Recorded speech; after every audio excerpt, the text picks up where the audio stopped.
everyone, and good whatever wonderful moment of this day you are enjoying on your time zones as you attend our Leadership and Manager Development Summit.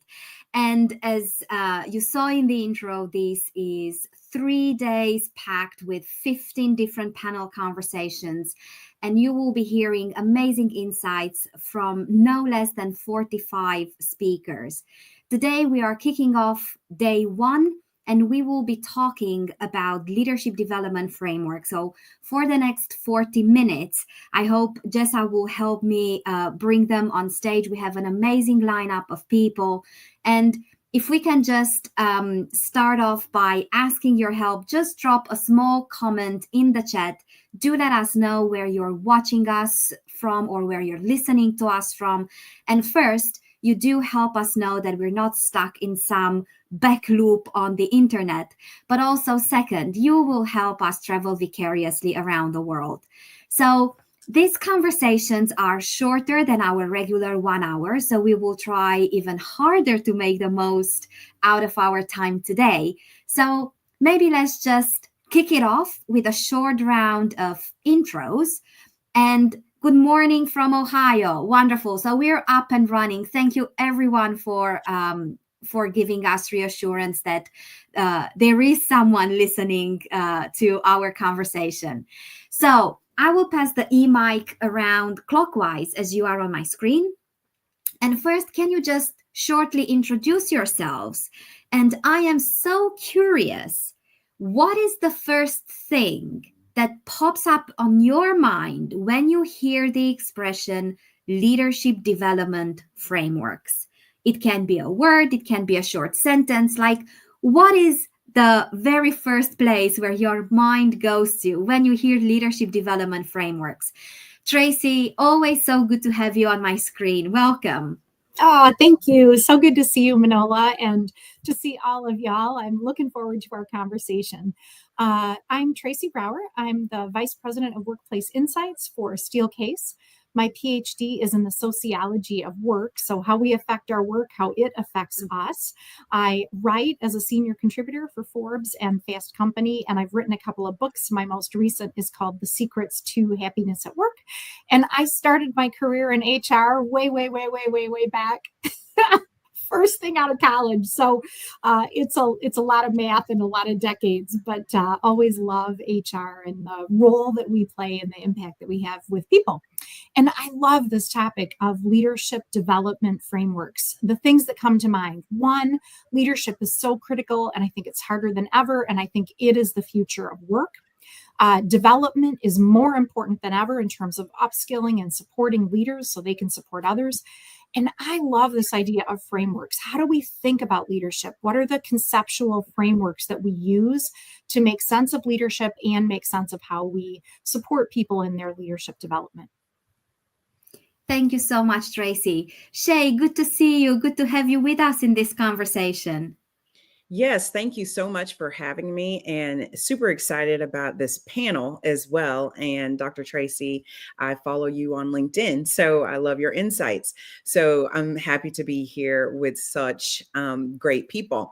So Shay Green, I have been in the HR space for a very long time, leading orgs and leadership development.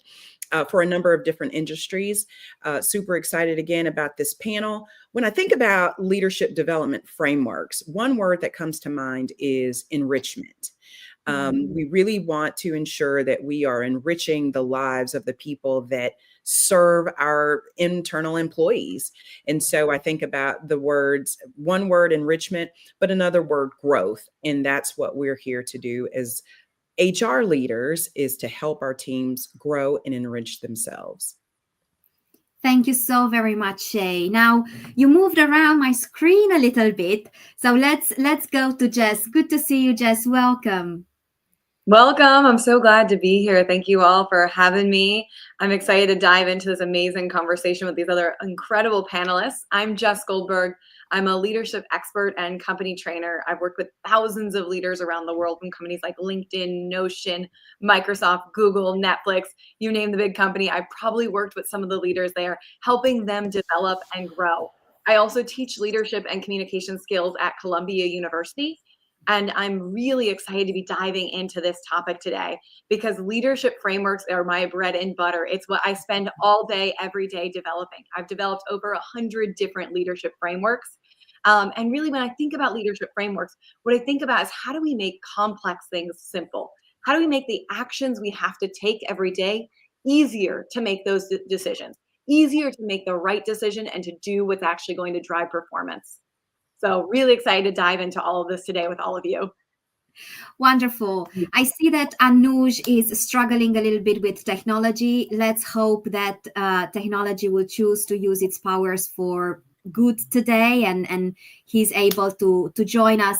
But in the meantime, I see people in comments literally from all over the world, and this is such a joy always. And please do use comments generously and consider this conversation as much yours as it is our panelists. Consider the questions open to you as well, and drop in your own experiences, your own insights, your own opinions, because this is a great way of supporting the community and us learning from each other. Now, I listen to where your mind goes when you hear leadership development frameworks. And before we dive very, very deep into the technicalities and the structural details of leadership development frameworks, I do invite you to spend a few minutes and look at the big leadership trends. What are some of the big leadership? I ran out of English and it's barely Tuesday.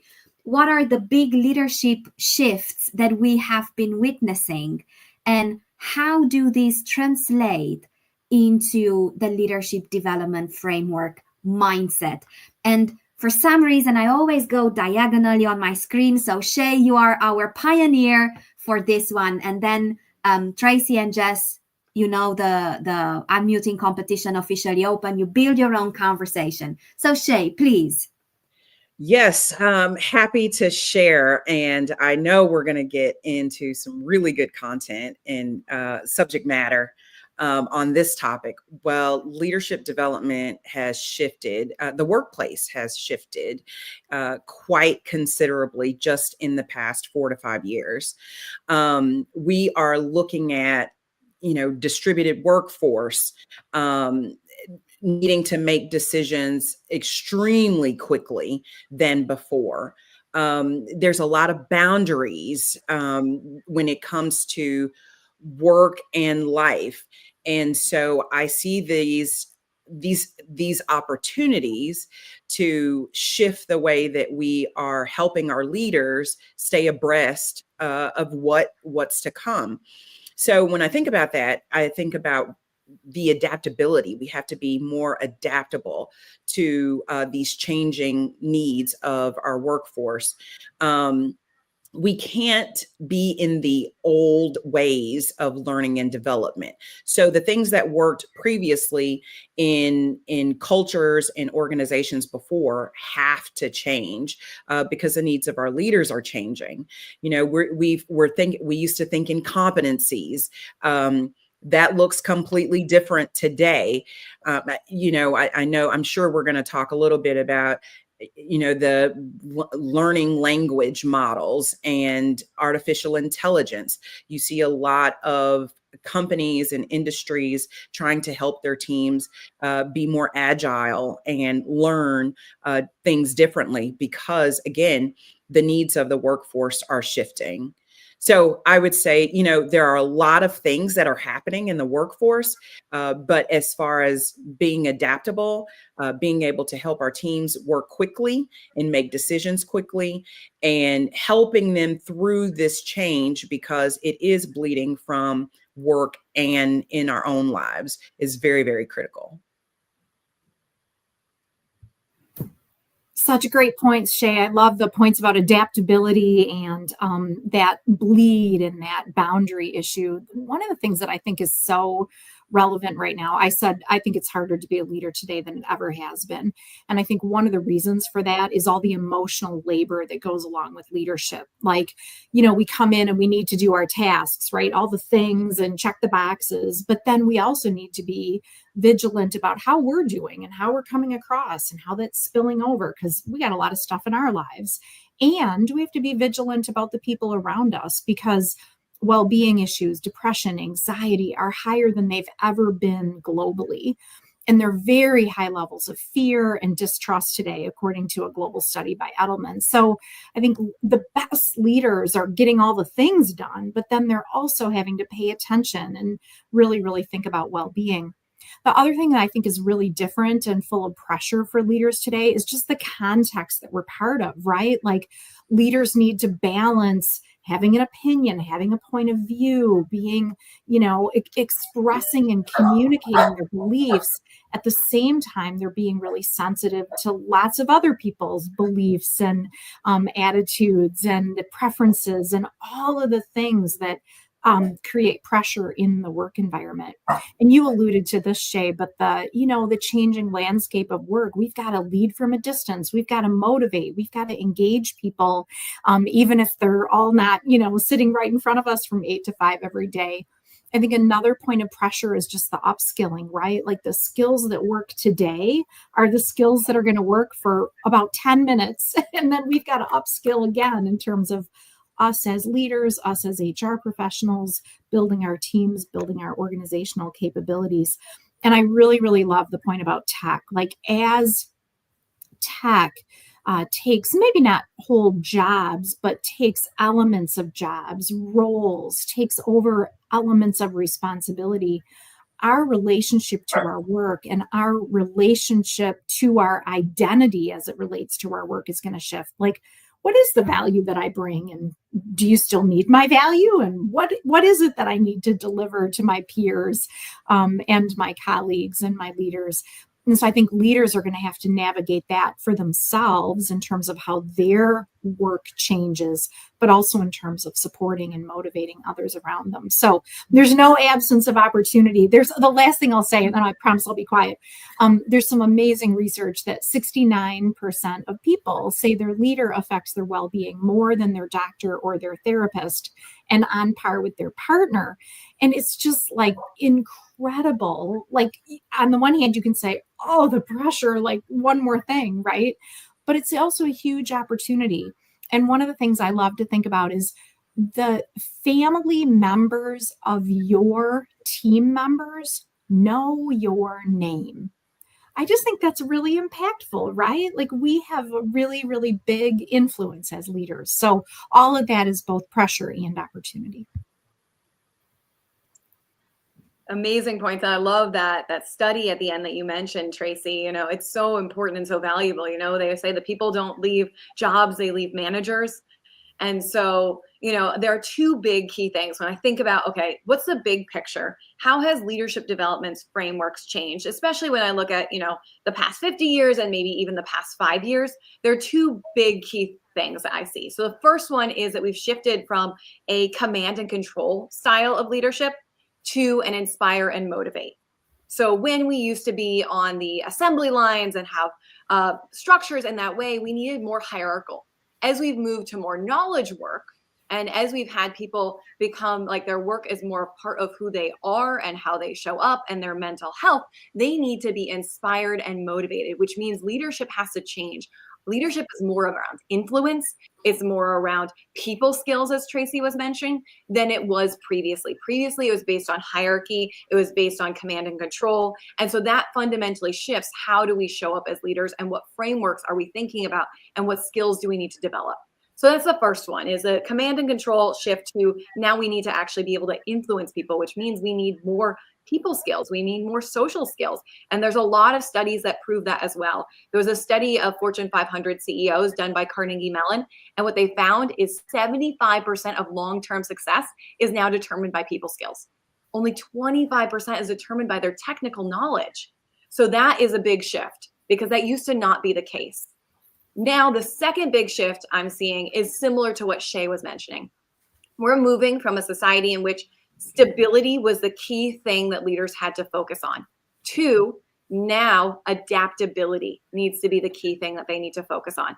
Can they make their company resilient? Can the leaders be part of creating resiliency within the organization? It's not just how do we build the wealth? How do we keep our organization at the top? It's how do we adapt to the constant changes that are changing minute by minute, sometimes second by second, we're getting new announcements. And that's a different set of skills and way of thinking that we have to be as leaders. So those are the 2 big things I think about when I think about, okay, how are we thinking about the frameworks and how they've changed in the past 50 years and even the past year alone. Those are so good. Can I jump on that, Manola? Please. I just would love to build on that because I really like the points and the research and data. And I think that the question of stability and adaptability is a both and. Like there is so much coming at us. And this study that I referenced by Edelman across many, many countries and thousands of people. And between 88 and 61% of people are afraid, and 61% of people distrust their leader, and they're afraid of changes and ambiguity and unpredictability and economic issues and geopolitical issues and inflationary issues and job loss issues and climate change issues. It's just like people are feeling really uncertain. And I think work has a role to play as a center of gravity with continuity, with, people who expect us to show up, with others who are expecting our deliverables. And so I really believe that leaders are smart to create a sense of continuity and stability. And that's really positive. And we know that when leaders are more consistent, that is one of the things that develops trust among people. And I think they need to be adaptable and respond to change and respond to the environment and respond to competitors and market pressures and needs for changes in processes based on all the things. So totally agree with that adaptability need. And I think it's in dynamic tension with the need for stability because I think it's a both and.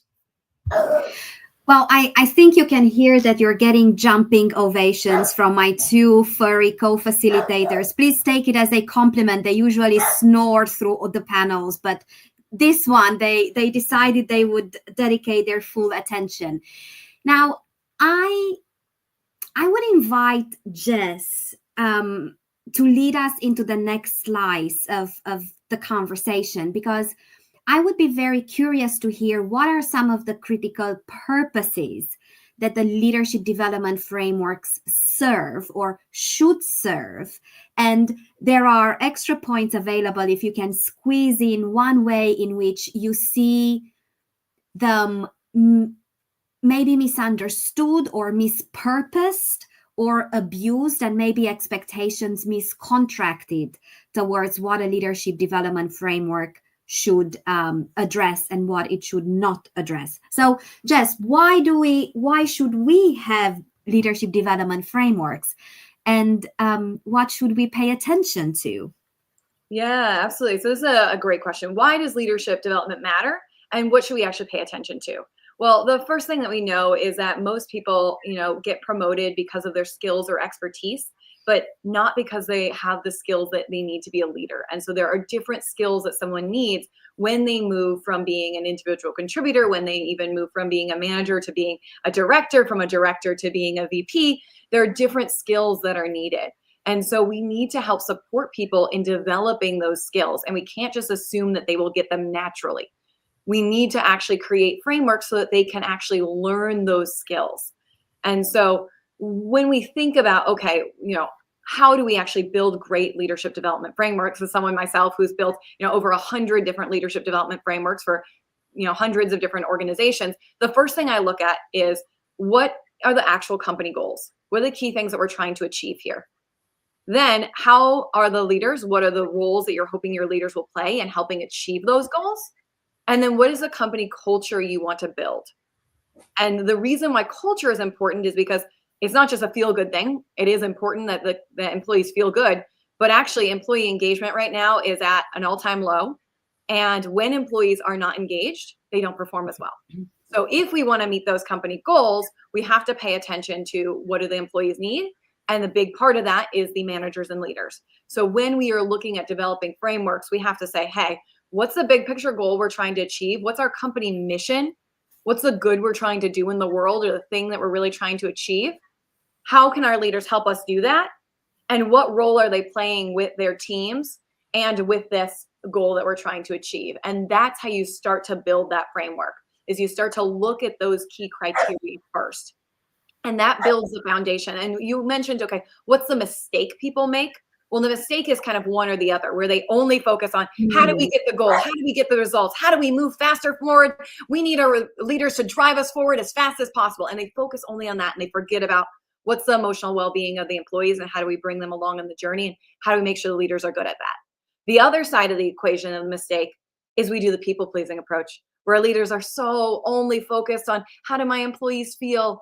They people please, they let go of things, and then they don't look at the results, and they don't look at the bigger picture goal.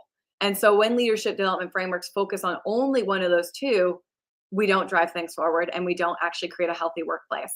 So we need to focus on both of those two when we're developing frameworks. I see a lot of energetic nodding from your co-panelists, Jess. Tracy, I saw you unmuted there for a second. Oh, yeah. And Shay, jump in. I don't want to take the airtime. You're okay. Okay. Yeah, I was loving what you were saying, Jess, about the need for accountability. Like, I think we have all the well-being issues and all the right emphasis on supporting people where they are and bringing them along and developing them. And that is that emotional labor that leaders are doing. But I think when we balance that with accountability, where leaders are able to hold people accountable, give them feedback, give them coaching, let them know how they can do better all the time, that's actually super empowering, because it says, we need your brain in the room. We want your deliverables. So I think that's part of the balance.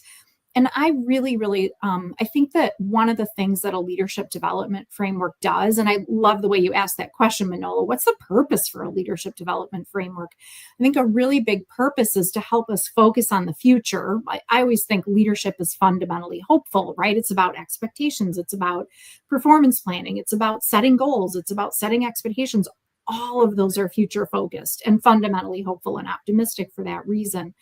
But what leadership frameworks do is they link behavior with those organizational needs. Like, we can say all day long what the organization needs, but what is the behavior? What will we see people doing?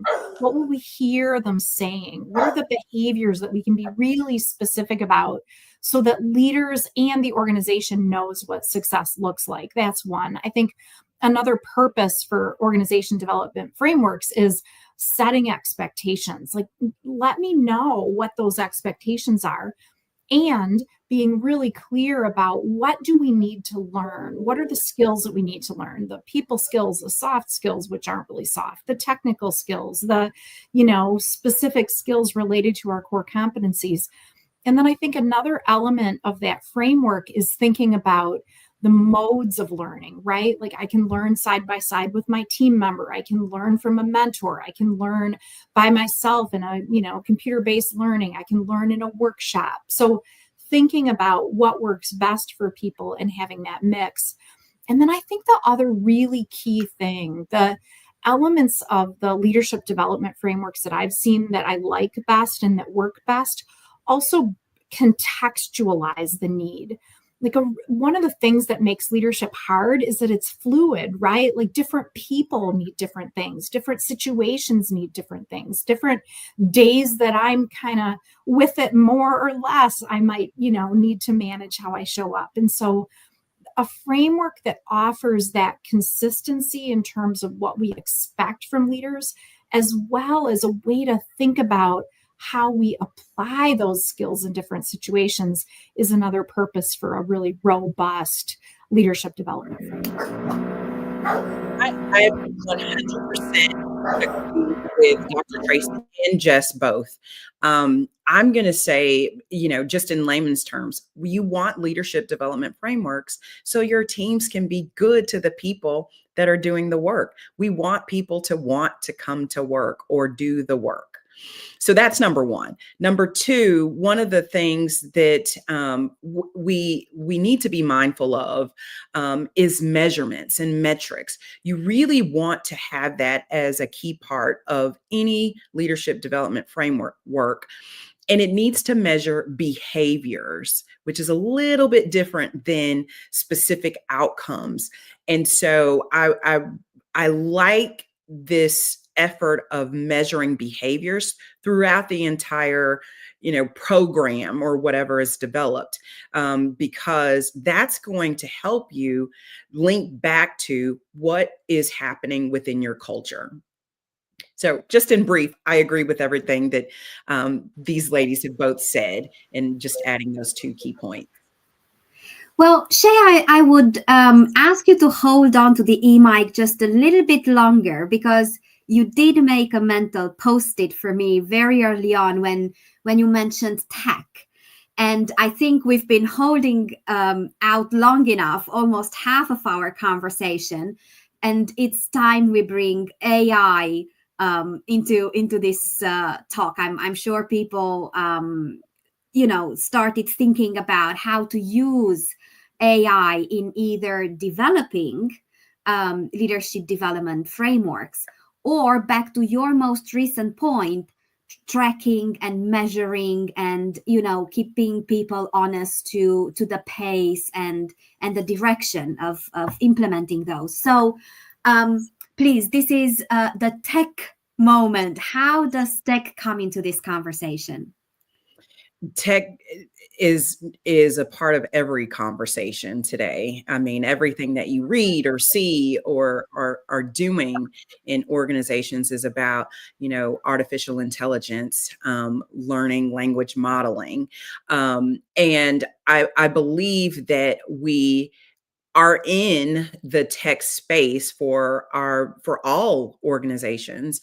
And it's so key for organizations and HR leaders to help guide the way for what tech can be utilized for. And I know we're still in the early stages of people being afraid and fearful. But I also equate it to when computers were introduced into the workforce. This is a new methodology that's going to help improve the ways in which we work. We are, I can speak for myself. At our organization, we've helped our teams by bringing in AI training. We developed a policy to ensure that folks were utilizing it appropriately, number one. So you have to understand the limitations and the challenges associated with it, but help our teams become comfortable. So we've provided certification for our teams to become comfortable, but also learning how to use it. We also encourage them to use it outside of work because it also can help with basic things. And I think that is a part of integrating it into our everyday working lives, so people can lessen the fearfulness of AI and any additional generative technology.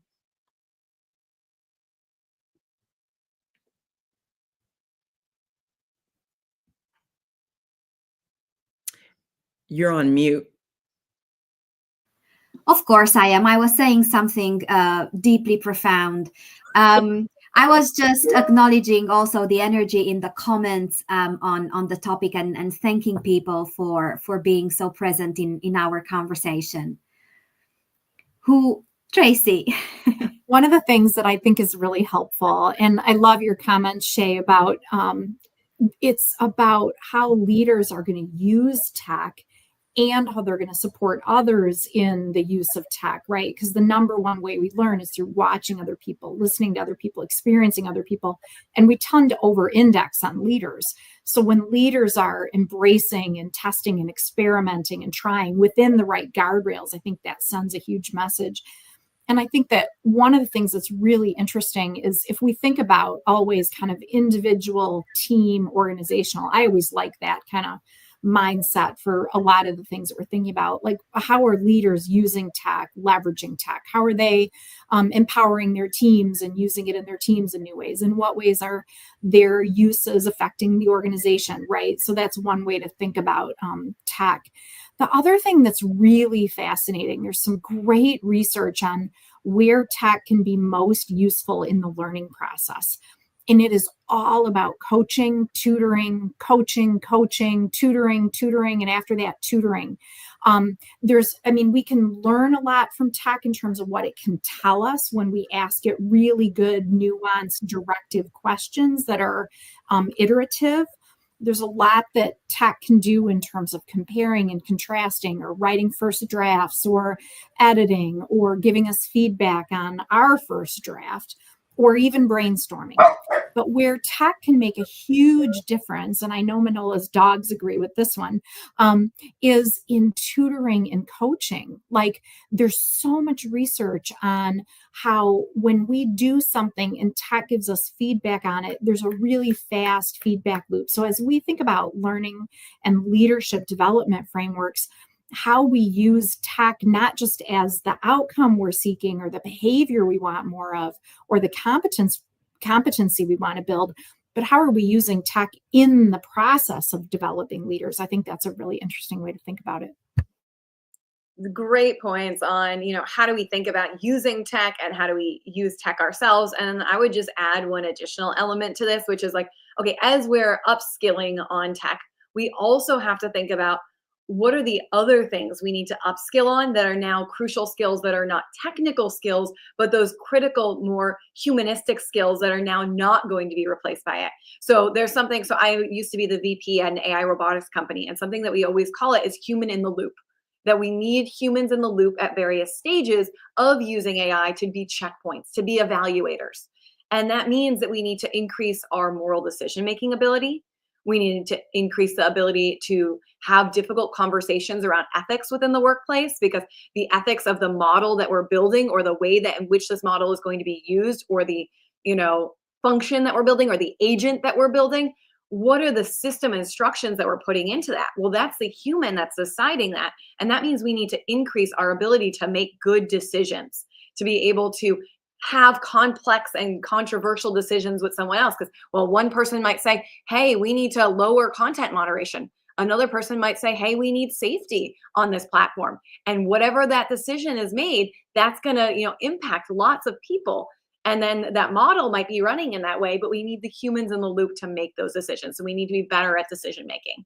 So that plays into what are the frameworks that we need to teach our leaders, is how do they, as people, use this, not just technically, but what are the skill sets that they need to show up well? Well, to make things even more interesting, my neighbor started drilling. So I do hope that I get to squeeze in a question in between the home improvements and my dogs cheering you on. If we look at the leadership development frameworks that we either have in place and we want to upgrade them, or we have people in the audience who really want to kickstart the development of leadership development frameworks, where would you recommend them to start? Is there a North Star question that you hold when you go into this type of work? And also, I am curious about, there's the ongoing conversation, do you bring in external consultants? Do you harness internal resources? What's the fluid dance between these two? And Jess, you mentioned the work that you've done around developing leadership frameworks. Where would you recommend them to start right after, well, not our conversation, there are more conversations coming from my colleagues, but once this summit is done? Yeah, so what I would encourage that they do is first, take that critical look about what is the goal that we're trying to achieve at this organization. Sometimes even running surveys about what do people think would they want more of from their leaders, understanding what the employees want, what they might need, talking to your leaders and talking about what are the biggest challenges you're facing, where do you feel like you're getting stuck, and then pairing that with what are the goals that we're trying to achieve as an organization. So that's the first place. If you're on your own and you're like, hey, I'm going to figure this out, those are some of the first places that I would have you start. Now, I'm obviously a little biased because I'm an external facilitator. I come in and I, build up, training programs for companies. So obviously I have my bias, but one of the benefits of bringing in an external facilitator or someone who can look at it is they can take a look at everything from the outside. And they can have a perspective where I have worked with thousands and thousands of leaders at tons of different companies. So I know what are the proven things that actually work inside organizations. And sometimes having someone who can see, oh, I've seen that problem 100 times before, and I know exactly how to solve it, can be really, really helpful. So if your company has the budget and you have the ability to bring in an outside facilitator, that can be really amazing. But sometimes it's not even about having the budget, because sometimes it can actually be cheaper to bring in an external facilitator than hire someone full time to build out the program from scratch. You can bring in someone who has proven frameworks like myself, who can actually do it for much cheaper because I already have all that research done prior. You're not hiring someone to do it all from scratch and hiring someone full time to do that.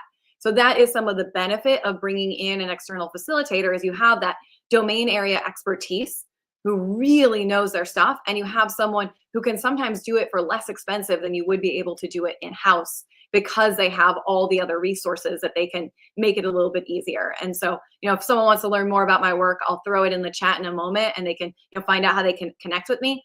But I would say if you're just starting, try and figure out those key questions that I said first. Try and figure out, what's the company goals? What are the challenges employees are facing? What are the challenges managers are facing? And you can start to pull a lot of information together there about, maybe all the manager like, oh, every time performance reviews come around, I just get really stuck. I don't know how to give feedback. Like, there could be things that might just bubble up naturally. And then you say, okay, well, maybe we're not going to build out a year-long program. We're going to target the one key issue that my leaders are having. Definitely spot on, Jess. Again, agree. Starting with your leaders, your organizational challenges, and pulling the people, right? And trying to understand what are, a few key things you can focus on. The other thing I'm going to bring back in is with generative AI helping to come to that solution for the team, because a lot of times everybody wants different things. But if you're surveying and asking, and then helping the AI helping with culling down what that should look like, that's helpful. I agree with external consultants, because we're in a world of needing fast answers, fast decision making. And so trying to create and build on your own or internally is very, very difficult and time consuming. So if you have an opportunity to look to an external consultant, and again, they have adapted as well. I'm sure Jess has adapted as well, and can help even with a minimal budget, because I know everybody's thinking, well, I don't have the budget, so then I'm going to have to create it on my own. But there are partnerships out there that can be held and done with a minimal budget as well. So my take is, get an external consultant. They have the expertise, the experience, and they can help with helping you develop a solution for your team a lot quicker than doing it yourself. Yeah, and I would just add, I think at a macro level, the first thing you want to do is identify the business needs and the outcomes that you're trying to drive. What are the business drivers?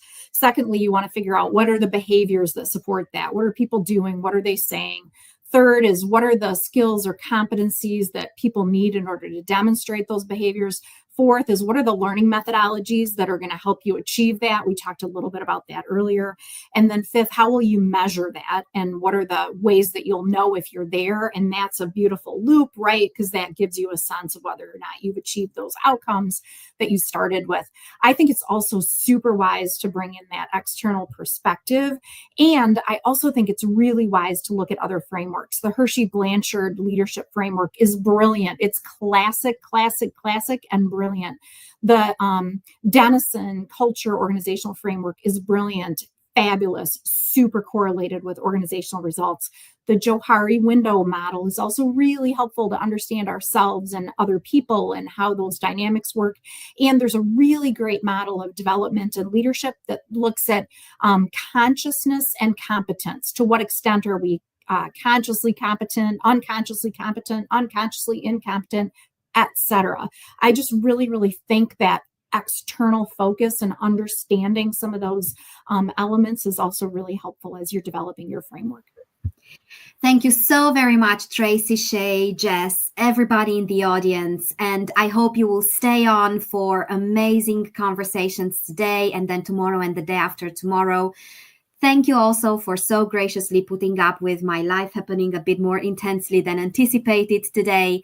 And I hope I will get to see you tomorrow and on Thursday for many more conversations.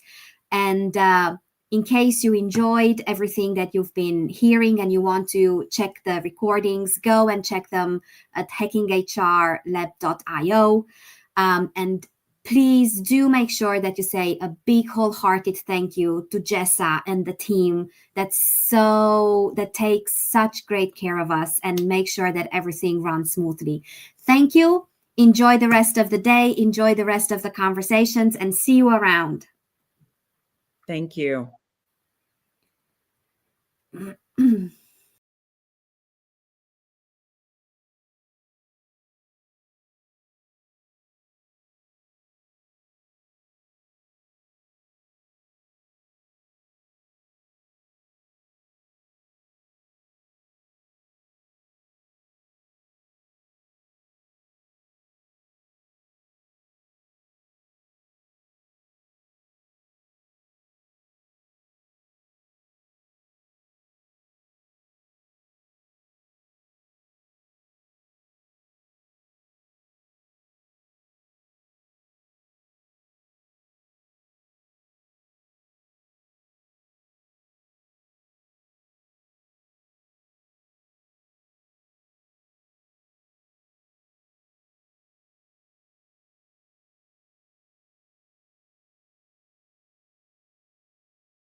Hello, everyone. Good morning, good afternoon, and good evening. Welcome to our Leadership and Manager Development Summit. Believe it or not, we are only 16 days away from the start of spring here in the Northern Hemisphere, so time is flying, but life is good. It's so lovely to be here with you today. I'm Malvika Jetmalani. I'm the founder of Atvis Group. Today is the first day of this summit, and we kicked off the conversation with building strong leadership foundations. And now we're going to move into the topic of managerial effectiveness, building and strengthening leadership capabilities for direct managers. We have Jessa and the rest of the Hacking HR team backstage doing all of the heavy lifting to bring us all this wonderful content and programming. So big thank you to them. Now, we would love to know where you are connecting from. So please let us know in the comments where you're dialing in from or where you're based. We have a great discussion planned for you today. So Jessa, if you wouldn't mind, please bring our panelists onto the screen. Welcome to our panelists. Now, just to remind you, please mute yourself when you're not speaking so we can avoid any background noise or disturbance. Before we dive into our topic for today, let's introduce our panelists. So we will go clockwise as you appear on my screen, starting with you, Pooja. Hello, everyone. Hi, Malvika. My name is Pooja Chawla Sangvi, and I head HR for HR transformation for TCS.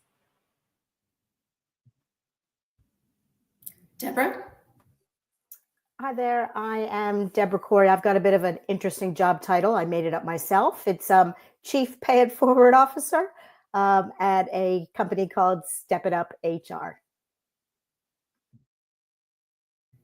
Great, Roxanne.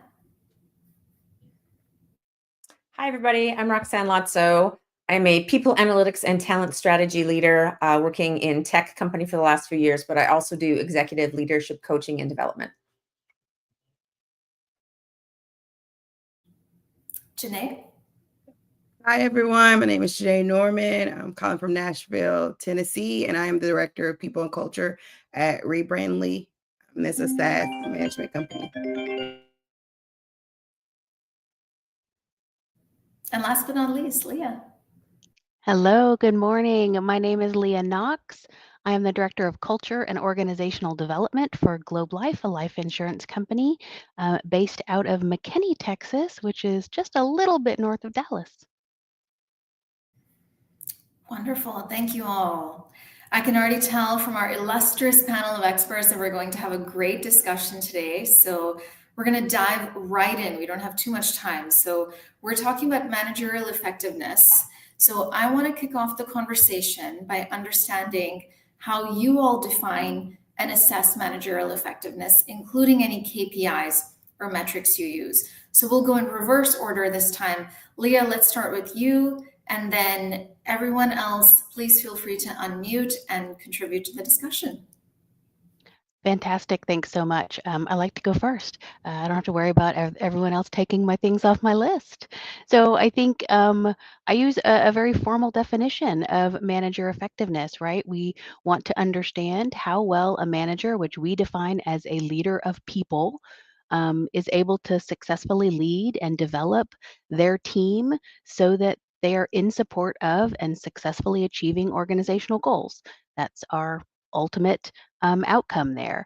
We use things like our employee engagement scores to understand how effective our managers are. We study retention rates for different areas of the business or different teams. And we really like to utilize, especially for our managers, our 360 feedback surveys and getting that sort of comprehensive view of how peers, colleagues, direct reports, leadership feels that a manager is doing.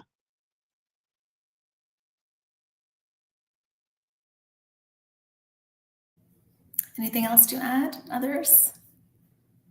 So I'll go second. And of course, Leah, I think you stole the rest of ours speaking points. But I would add that when I think about manager effectiveness, I really think of it as a broader set of skills, competencies, and abilities required that allow teams to achieve their organizational goals. So we really think of it more as activity based stuff. So it could be things like, are you articulating performance goals and holding people accountable? Are you providing performance feedback? Are you providing good, constructive, coach-like performance feedback? And are you executing on expectations of the team? Very similar in terms of how it can be measured. There's a lot of different ways. The only thing I might add, and this might be a little more challenging depending on the business that you function in, are team performance and productivity metrics.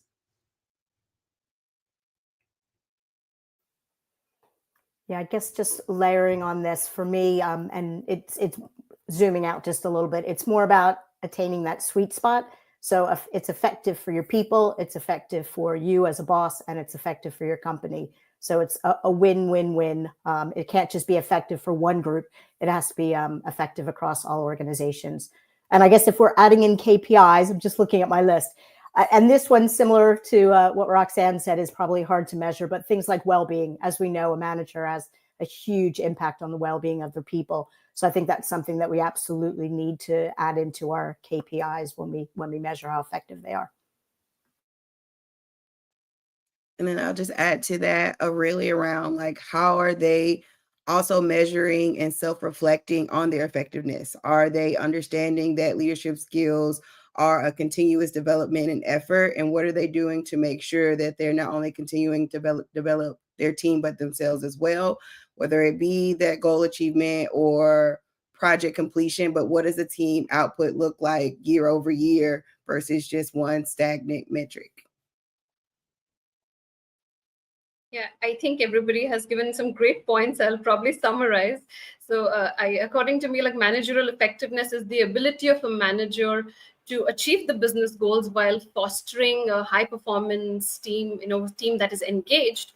And in terms of assessing the effectiveness, I think we all know, we say that, an employee does not leave the organization, the employee leaves the manager. So retention is definitely one of the key metrics that you can assess a manager on. Great insights, thank you. And yes, like Deborah said earlier, studies have shown that your manager can have as much of an impact on your mental health as your physician. And so some great insights here. Leah and Roxanne, you mentioned something about helping managers reflect on their development areas. And Janae, you mentioned something very similar as well. So that makes me wonder, how can we as HR leaders help our managers recognize, accept, and take action on their development areas? Deborah, we'll start with you on this one, and then we'd love to hear from everyone else. Yeah, so I'm quite passionate about what I call the 3 A's, which is awareness, acceptance, and action. And I was in a corporate role for over 20 years before going off on my own. And I think quite often what we do is we have these amazing action-oriented training programs, but we don't take those first 2 steps of awareness and acceptance. So our bosses go to training, they sit in the room and they think, what am I doing in this class? What does it matter to me? And I think that it's really, really important for us to first start with those first 2 A's, the awareness. And I think Pooja even mentioned the idea of awareness. So how can your bosses be more aware of the impact that they're having on people, and the things that they're getting right and getting wrong, and then accept it and then move into action and work to develop from there?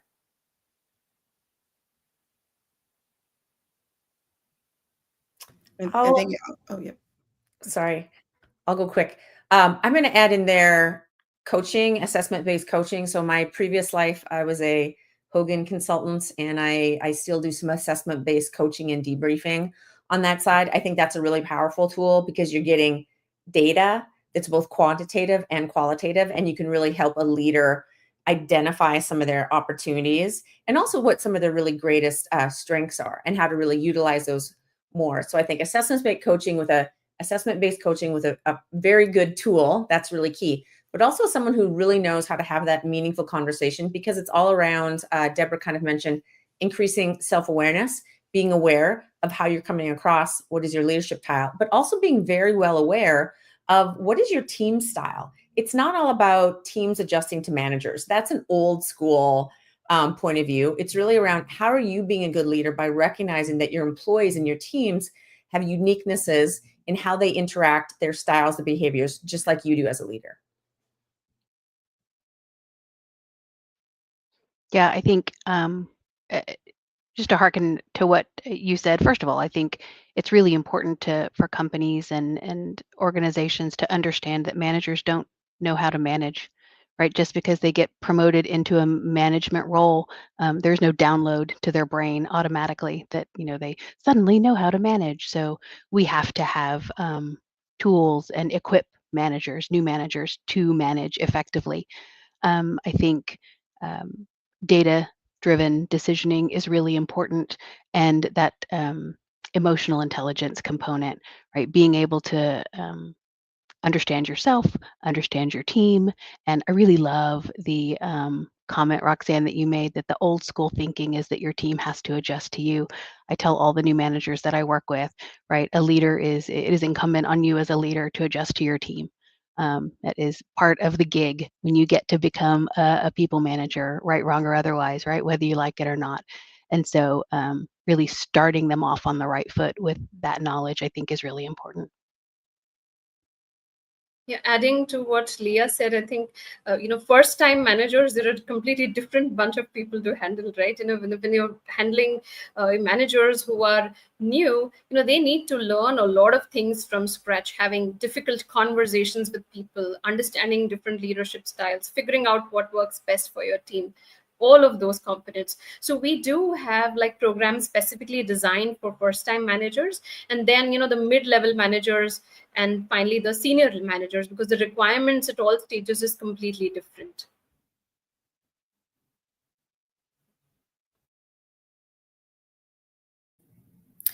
So how can we as HR leaders help our managers develop that flexible leadership styles so that they can adapt to different team dynamics and challenges? Any thoughts on that?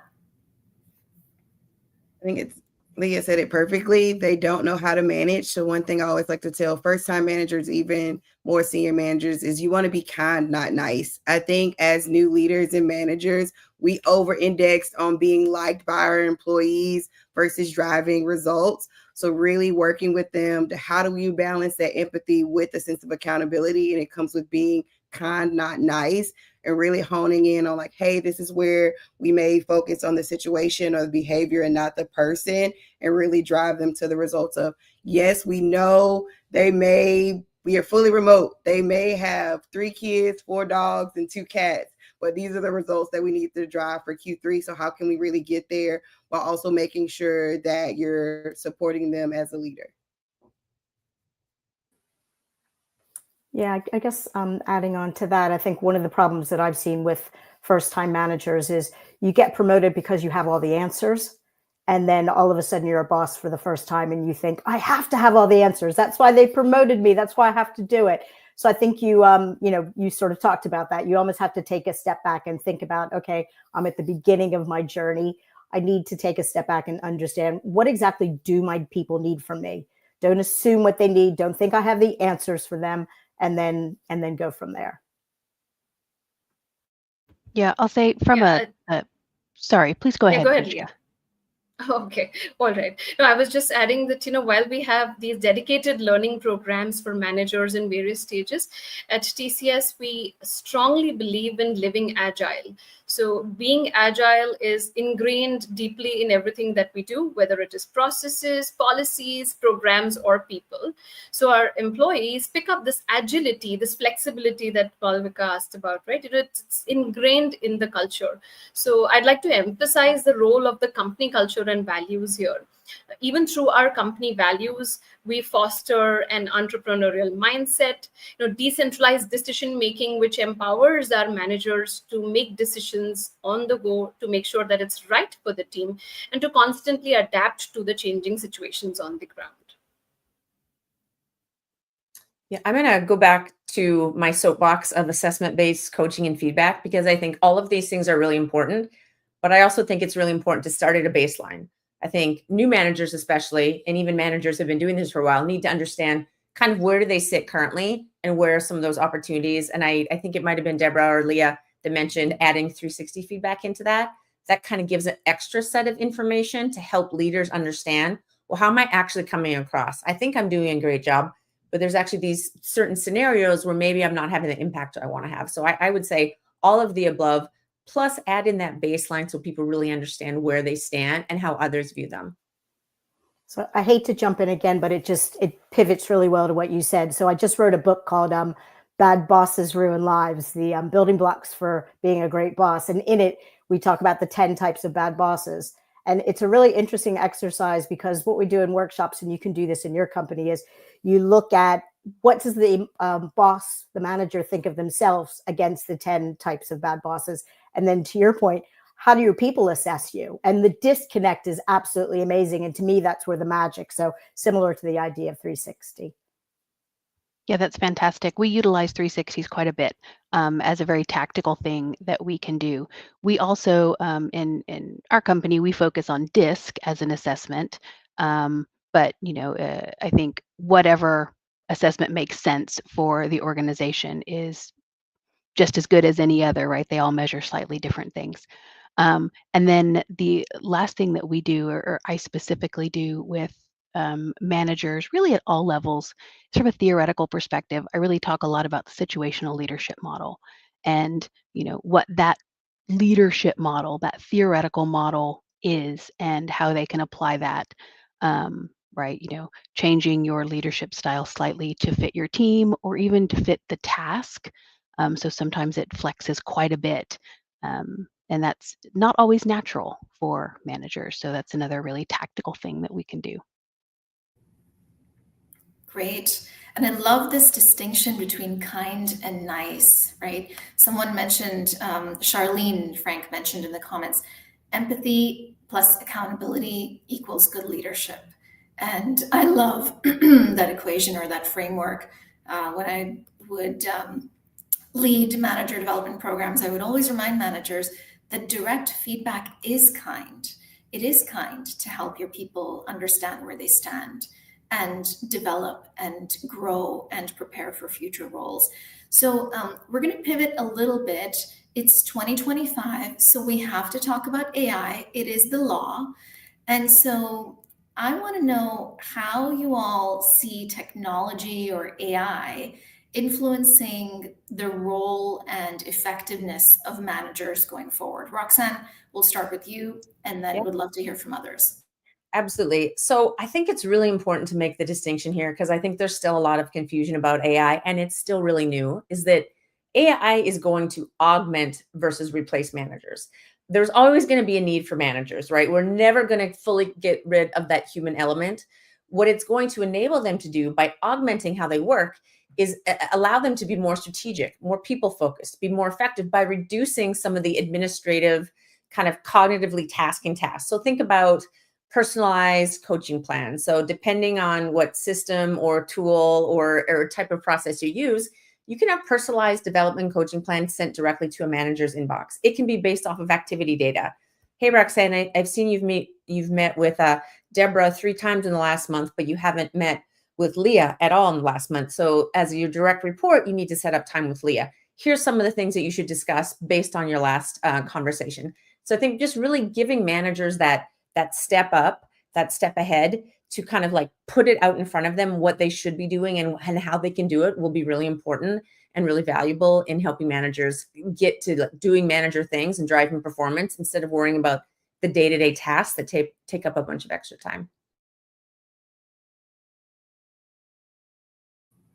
Other thoughts? And I think even from an AI perspective, it's going to force a sense of consistency. I think we all are in the tech space where we don't close the loop. We don't have actionable feedback loops. We'll give the feedback to our leaders. We'll give them the data. And then we realize it's next quarter. Okay, well, what have we done with the data that we had in Q1? So really making sure that we build in that consistency muscle and really make sure that they are there to highlight, here are the development changes that you need to make right now. Here's what it's going to look like to grow your engagement scores. Here's what it's going to look like for your leadership and development, and really driving your team to have that peak productivity that you want to see. I think it's interesting because, oh, go ahead, Leah. I was just going to say, I think that's a really great point, right, is utilizing AI as a tool for managers, or really anyone, doesn't have to be managers, surprise, to help create that actionable feedback, to help support some of the analysis of the data. We know that data-driven decisioning is so important, and helping to do some of that work, some of that heavy lifting. And then I think for me, AI is the question about AI is part of a broader question. And I think digital literacy in general, and innovation and embracing innovation is critical for managers at all levels. And so AI is a piece of that, of course, but it's broader.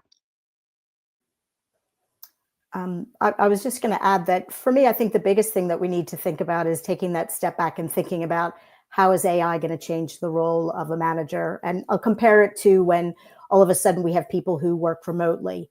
One of the bad boss types that we talk about is the avoider boss.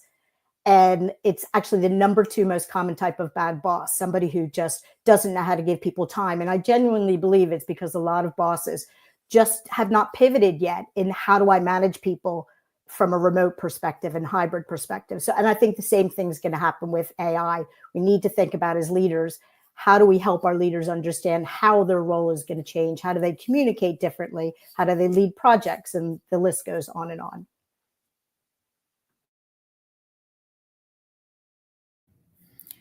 Great. Speaking of how the manager role is going to change, in this new age of AI and this complex post-pandemic hybrid world of work, what are the most critical leadership capabilities that direct managers need today compared to a decade ago? Open to anyone. I think one of the first things, it's probably clarity. Like, I think it's very easy to get muddled down and not understanding as a leader what you should be valuing, especially when it comes to business outcomes, what you want to achieve, whether as yourself or with your team, or how you help them grow and develop. And then who you want to be as a leader. It's very easy to say, hey, I want to be this great inspirational leader, but how do I do that? What are the tools and resources that I need? And I think also community, like being fully remote or hybrid, it's very hard. Even coming up in my career, being like, hey, I know what good leaders look like because I can see them, I can touch them, I know where they are. So how do you have an integrated community, or I call them my board of directors, really say, hey, here's a situation that I'm in. What can I do as a leader to be better? What tools can I take away from that? And really being able to not remain in a place where I'm not growing and developing. Yeah, that's great.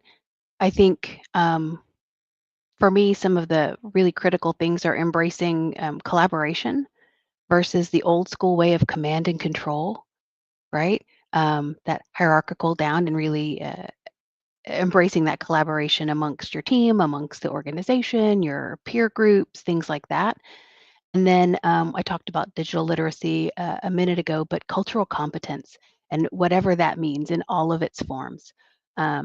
We talk quite a bit here about cultural competence and making sure that our managers are equipped to support cultural differences, whether that is traditional ones, or we're talking about neurodiversity, or we're talking about all different kinds of cultural competence. And so I think that's a big shift, particularly in the last decade, that's just going to continue to be more and more critical.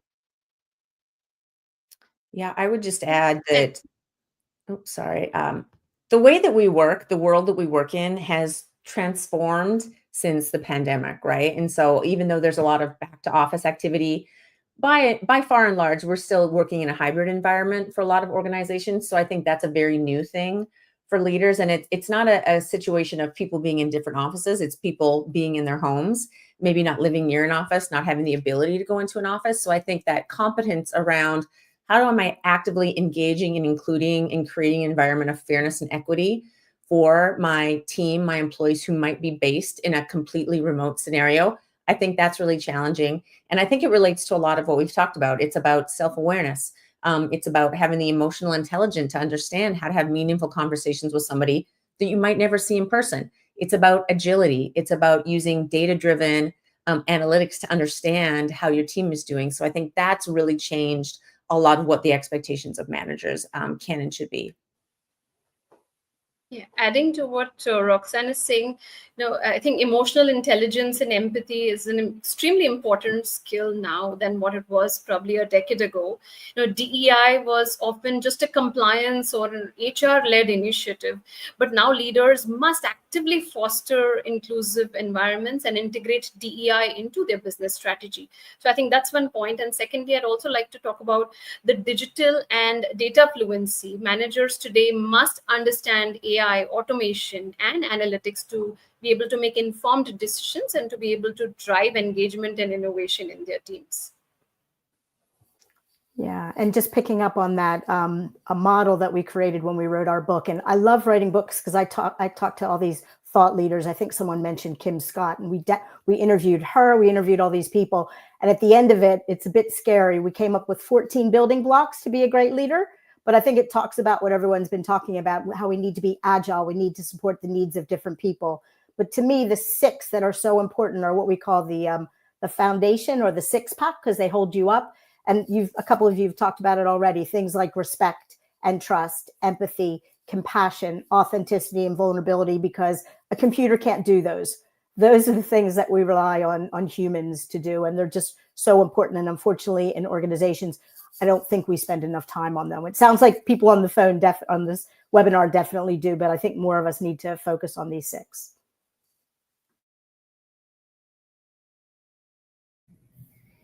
Great. So a couple of you mentioned cultural competence. So I'm going to direct this one to Pooja, and then would love to hear from others as well.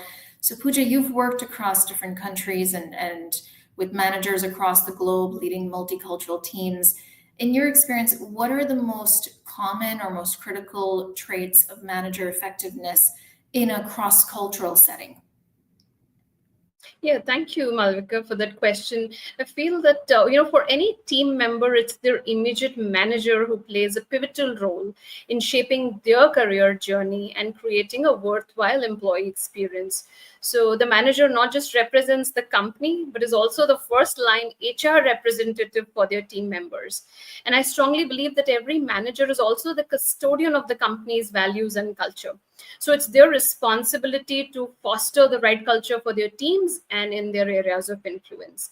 This actually reminds me, as I speak of, one of the articles that I had read in the Harvard Business Review, probably over 8-10 years ago. It was an old article, but still very relevant. It talks about what differentiates a good manager from a great manager. And the article very beautifully said that, most managers reach a certain level of proficiency and then they stay there because they stop working on themselves. So, that stagnation is something that we must avoid irrespective of the culture that we are in. And, to be an effective manager, one needs to look at 3, different zones. One is to be able to manage yourself, who you are as an individual, your beliefs, your values, and how do you drive actions for the team. A second zone is managing your team. So making sure that they have the right sense of direction, they have a sense of purpose, and managers need to rally people in the right direction for their growth as an individual as well as collectively as a team.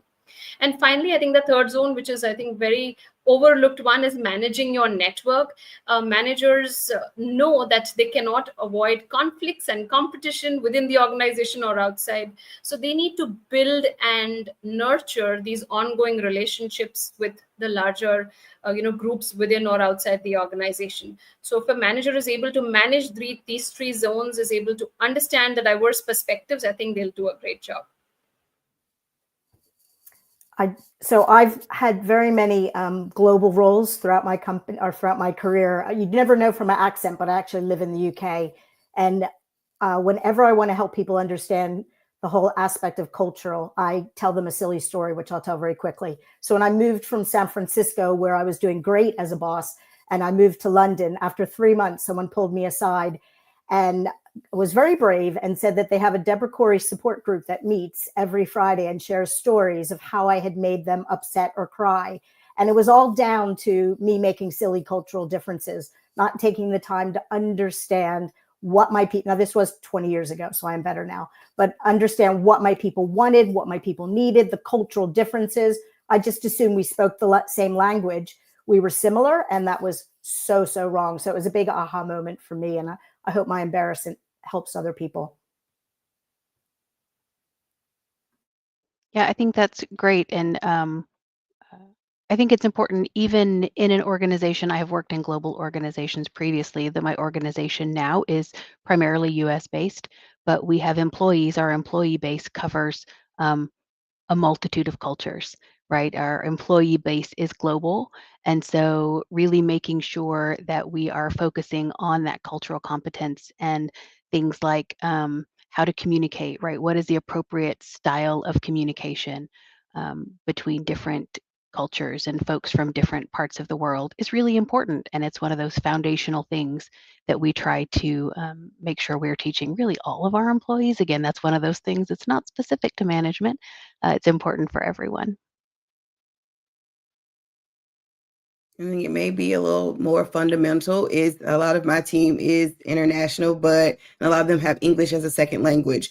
So what are some accessibility tools that we can use on Zoom? So is it closed caption, recording meetings to really make sure they have time to understand what's the information being presented, and really going back to just read and watch it multiple times just to make sure everyone is on the same page and the same level, and really ensuring that as we continue to communicate and we have these different communication styles or feedback delivery, we are evaluating, hey, what's working well with this side of the world, what's not, and then how are we making sure that we're being inclusive and having that education and awareness in every meeting or every Slack message, because it's very hard being fully remote, to make sure people are developing those cultural competencies that we want to see, and it's not just a one-off situation that we thought of.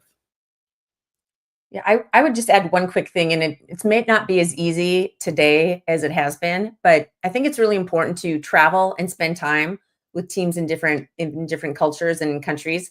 And if you're in corporate and you have stores or businesses or plants, spend as much time in those locations as you can. There is no better way to understand the culture of your company than to kind of get on the ground and actually spend time. So a previous employer I worked for had production plants for protein. And I spent time in chicken nugget processing facilities in Thailand. And I tell you, I learned more in that week that I was there with those employees than I learned in my entire time at the company sitting at my desk at corporate office. Great. So we've talked a lot about what capabilities managers need to develop as the manager role is evolving. But we all know managers are busy. In fact, according to Gartner data, 75% of HR leaders say that their managers are overwhelmed with the expanding scope of their responsibilities. So how can folks use what strategies can folks use to promote continuous learning and development among managers, especially in a remote and global environment? Janae, we'll start with you on this one and then hear from others. One thing that we've done here at Rebrandly was start Rebrandly Academy. So it is it's open to all of our employees, but it's a monthly session to talk through how we want to communicate. What should we start, stop, and continue doing? What do effective one-on-ones looking like? And have an open conversation. We're actually doing goal setting this Friday, but really having dedicated company time every week, every month to really talk about things that are important to our organization and company, and then using that as a sort of ladder to build on what we want to do throughout the rest of the year, and continuing to close the loop and have continuous feedback. Like, all right, what worked about this session? All right, you tried it in your one-on-one. What should we be doing differently? And really using pulse surveys to gather that data after we do these sessions to make sure they are effective for our leaders and our employees. So I come from an IT organization, and our employees definitely understand the value of continuously upgrading their skills. Otherwise, they'll be outdated. However, we also tied learning to rewards. One of the very few companies that rewards you for learning. And we intensified focus on mid-level managers as an example, right? Made sure that they acquire market relevant competencies and skills, and made sure that they are, rewarded for the learning that they have in various ways. Yeah, we do something very similar to really both Janae and Pooja's. So we have curated content for different levels of management. for workshops throughout the year. So things like communication that's relevant for everyone, things like goal setting that's relevant for everyone. But then for our newer managers, things like, what is my natural leadership style? What does a leadership style mean? How do I transform that if I want to? How do I adopt something different? And then we also really have a pretty heavy focus on mentorship and coaching, and formalized programming around that, because we find that that is just really so important for, again, managers at all levels to get that one-on-one continuous feedback, that constructive criticism, and advice and guidance. I guess just to add to that, you've already talked about, you've made it important to them by making it a part of their performance management conversations, which is important. But anytime I do talks with managers and leaders, not to borrow from Simon Sinek, but I always start with the why. So why is it actually important? And I always start out with statistics on, the difference it can make. If you can spend some time, I don't know, showing appreciation to your people, this is the knock-on effect that it's going to have. So they have to learn the what's in it for me. And that way they'll spend their time and their energy, and they'll actually walk away, taking on the change that we need them to do. Great insights. Thank you so much for sharing. We only have 5 minutes left. I don't know where the time went. And given the richness of this topic, even a full day wouldn't be enough. But I would love to close out this session by asking each of you, what is one piece of advice you would give to emerging leaders to help them not only enhance their managerial effectiveness in their current role, but also prepare for future leadership roles? So we'll do a quick kind of 1 or 2 sentence. What is your one piece of advice for emerging leaders? Pooja, we'll start with you and go clockwise again. Sure. So I believe that the best managers don't just focus on achieving results, but they're continuously learning, listening, and evolving.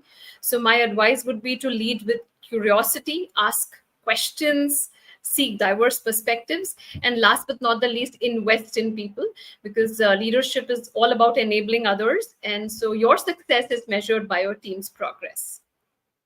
Thank you, Malvika. Deborah.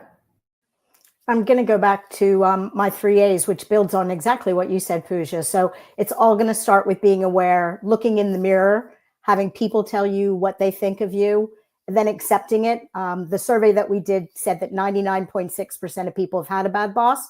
So just accept it. We're all going to get it wrong, and then move into action and do something about it. So I think just embrace the 3 A's.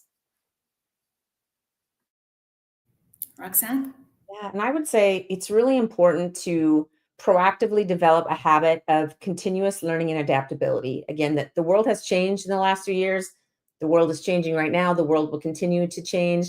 I think because of this rapid evolution that we experience, not only from technology, but how we work, the global economy, the global marketplace, lots going on in the world right now. I think just being proactive about continually learning how to manage that, be very agile, stay attuned to global workplace dynamics, and stay curious and open to new ways of thinking.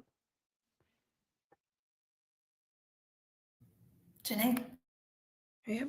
I think it's also maintaining constructive relationships. I think it's very easy to build an echo chamber of our leadership styles and abilities, but it doesn't work that way anymore. So how are we really making sure that we're moving beyond what we expected of our career path and really championing ourselves to be uncomfortable and get feedback that we might not want to hear in the moment, but something that we need to hear to grow and develop?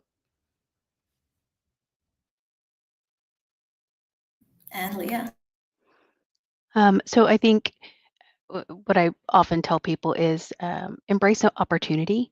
So especially opportunity that you weren't expecting, right? So be open to the unexpected and opportunity, and really be adaptable to change. I think that's so important. Is it can be uncomfortable, right? No one ever grows in comfort. So it's okay to be uncomfortable with change, but be adaptable to it and be open to and embrace those opportunities. I was taking notes as you were all speaking and giving your one piece of advice. So thank you all so much for your wonderful insights. Thank you, everyone in the comments. I saw a comment from Dusty saying you'd like to hear about mentorship. You should have asked for $1 billion because the next panel is on the topic of coaching and mentorship, supporting leaders for success. So we will see you in the next panel. Thank you all so much for your engagement and participation, and have a great rest of your day.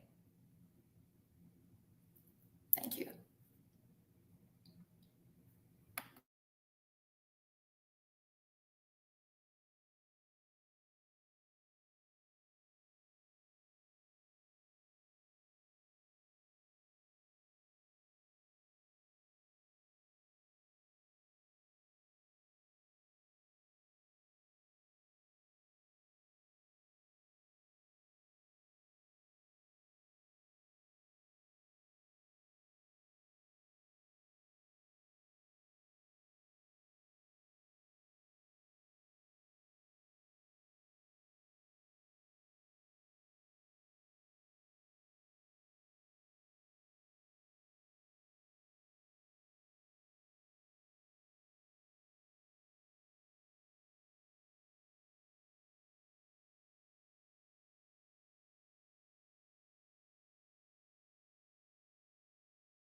Hello, everyone.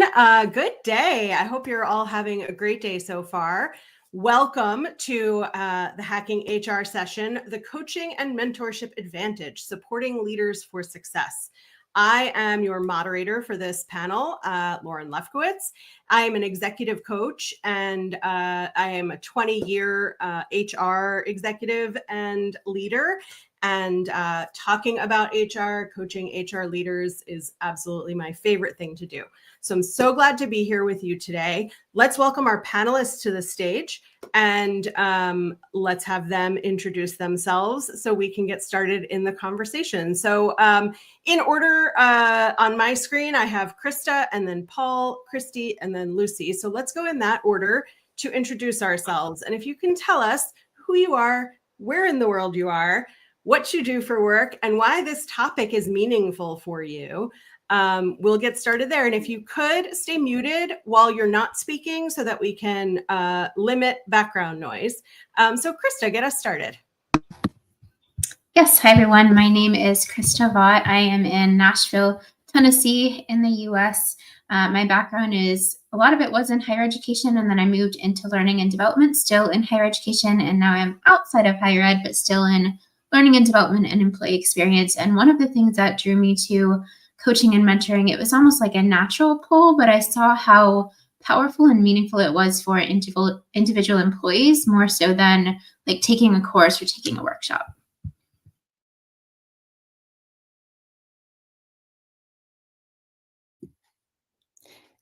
Lauren, do you want me to go next? I think Yes, I think we lost Paul. And I flashed out for a second too. So yes, Christy, please do. Beautiful. It's great to be here today with everyone. So I'm Christy Honeycutt. I'm based in Dallas, Texas. I'm the SVP of Strategy and Execution for a company called AppyHere. So we reimagine and automate with AI agents everything in talent acquisition. I formerly come from Korn Ferry and IBM, and a chief people officer of a large organization, where I am very, very excited to talk about coaching and mentorship, the good, the bad, the ugly, and why it's important. So happy to be here today. I'll jump in. Sorry, I lost you. I clicked the camera. I'm Paul Abrams. I'm based in Chicago. I work for a national global consulting firm, and have always been involved in coaching and mentoring programs within our organization. I come from more of the talent acquisition side. I ran global recruiting for the company, and now focus on branding, being in the market, and strategic initiatives around recruiting. Hi, I'm Lucy Georgiadis. I'm British, as you can tell. I'm in Miami, as you can see out the window. I'm the CEO and founder of a company called Elevate Leadership. We do coaching, we do workshops, we do short form content. My background is in cognitive neuropharmacology and vision and brain development, and I've done many thousands and thousands of hours coaching and training over the years. So this is a topic that's very close to my heart, that I'm very passionate about, because we, as a company as well, spend a lot of time helping HR folks, helping our people leaders who are our partners in our client companies, create successful coaching and mentoring programs and roll them out and measure them well. And so we spend a lot of our time doing this. So I'm really excited to share with you all today. Amazing. Thank you. And the universe told me not to give too many instructions on what order we'll be talking in. And then it showed me by disappearing Paul for a moment. So Paul, welcome back. And we'll dive into it. And panelists, I'll ask you to just come off mute when you're ready to share in the conversation. If you don't have anything to add in a particular question, that's okay. And to stay on mute, of course, when you are not speaking. So our first question is, let's get some definitions in order, and primarily coaching and mentorship, because I think that we have a tendency to blend those and just call everything that feels like leadership, coaching and mentoring. So if you could distinguish for our listeners, what is coaching, what is mentoring, and even like what else might get mixed into that bucket of ideas?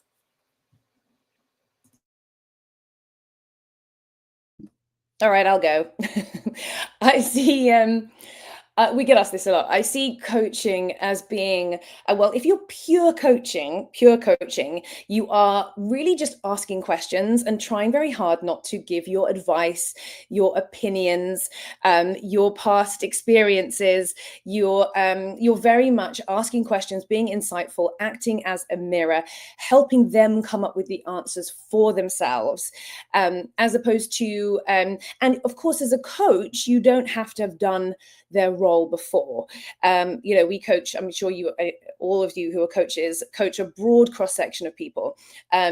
Whereas mentor is usually somebody who's sat in the seat that you've been in, that's done your role or something similar, that can really give you a lot of hands-on advice, career advice, work advice, personal advice, all kinds of different mentors. So it's very different in my mind to coaching. There's a few others, but I'll stop there. I agree with everything Lucy shared.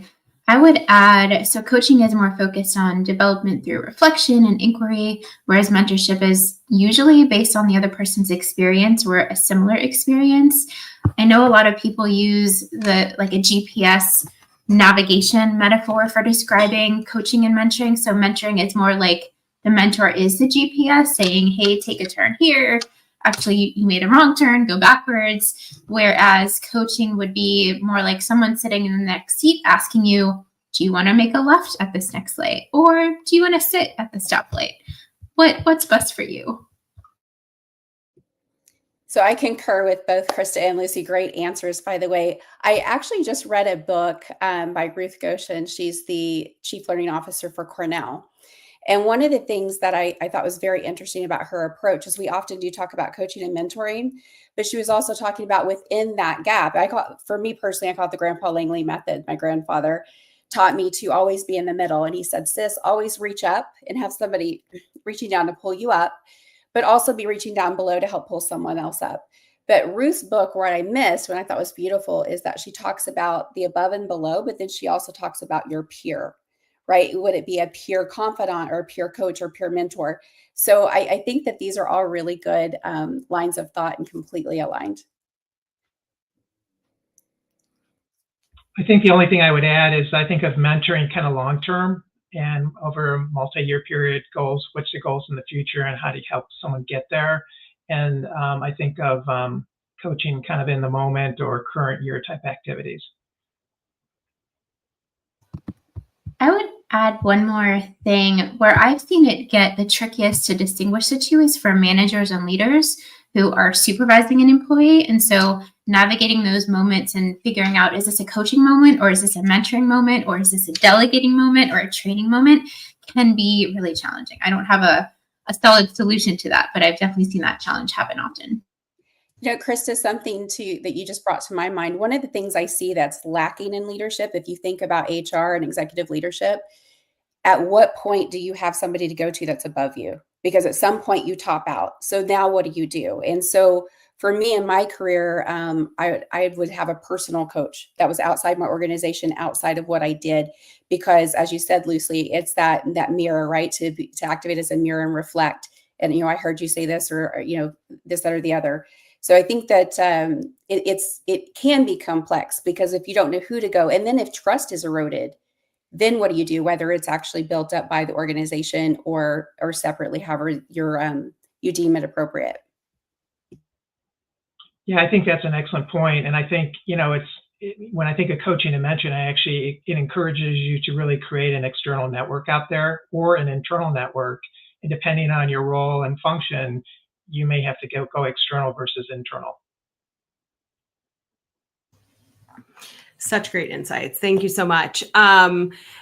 We all have different experiences with being in organizations that had a combination of coaching, mentoring, training, development, support, and that didn't. And with our focus today being specifically on coaching and mentorship, whether that is next level, whether that is helping someone emerge, or whether that is peer support, how can organizations leverage both coaching and mentorship to develop and nurture strong leaders?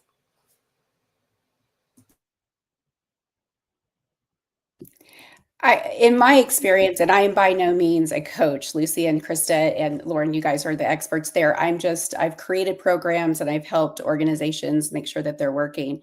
From the biggest thing for me is the appetite of the organization, right? The appetite, the budget, there's a lot of different things you have to take into consideration. I've had organizations mandate it. That didn't go so well. It's always the top ones. You always have high potential people that want more. And even if they're told no, they're going to find a way to get more. And I think those are the people that you really want to pour into. So for me, it's more of a question because I've seen different approaches, whether it's top down, bottom up. But at the end of the day, it's the appetite of the organization, the appetite of the employees to participate. And it's finding those nuggets. And then also, how can you safeguard it and make sure everyone's having a great experience? I think it's perfect regardless, but I think if you have a person that's hungry, they're going to find a way up with or without the organization. But hopefully organizations can be smart. I know Paul and I have seen this to retain their people and make their organizations more attractive to join. Yeah, absolutely.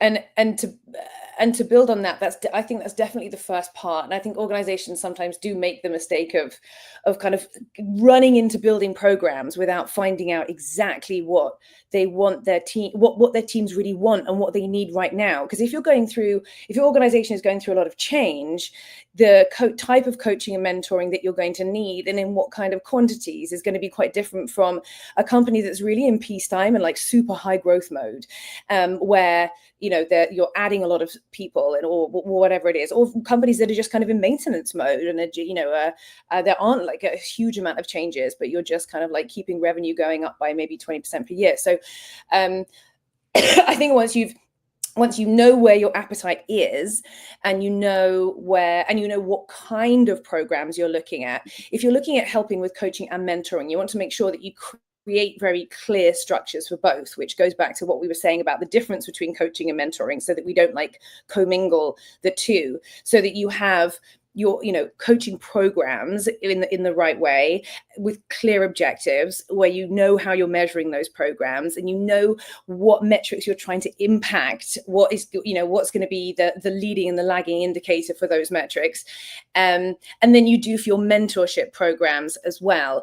And actually DE&I is like I know it's unfortunately is falling off the radar in the US, at least it's in particular, but having these mentorship programs is an amazing way of making sure that you keep people in minorities in your company really rising up through the ranks and creating a very strong foundation of leaders. So I think it's about like creating clear structures, targeting people appropriately with the right type of thing, and making sure that you don't bite off more than you can chew to start, because you really want to be able to see what's working. So don't do everything all at once, right? Create a couple of programs, like test those with maybe small samples, see how they work, track the ROI, because, and Christy was kind of alluding to this with buy-in. If you don't get executive buy-in, your programs aren't going to work. And executive buy-in comes from showing ROI of these programs. And so when it comes to leveraging coaching and mentoring to develop very strong leaders, we want to make sure that we are showing that we're developing those strong leaders.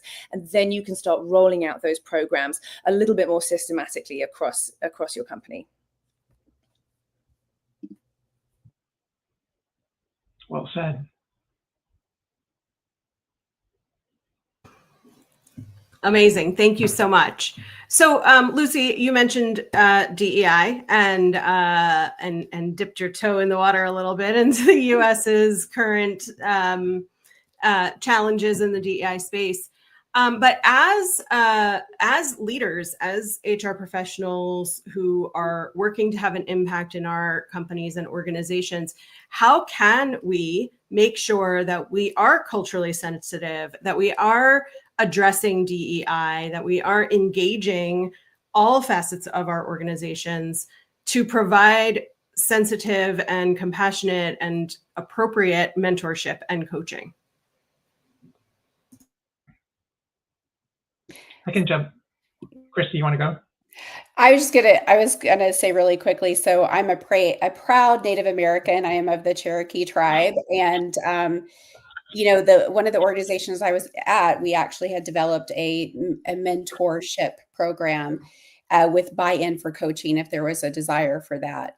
And we were really careful about who got paired up with whom. And the beautiful side that happened is that there was a lot of understanding and inclusivity that was a result of the exercise. So although it was hard to measure ROI, it was beautiful to be able to share backgrounds and experiences, because we're all made up of a honeycomb of diversity, right? It's not just what you see, it's how we were raised, our economic status. Like, there's so many different things that makes each one of us uniquely wonderful. And so I feel like that came out in the programs that I was a part of.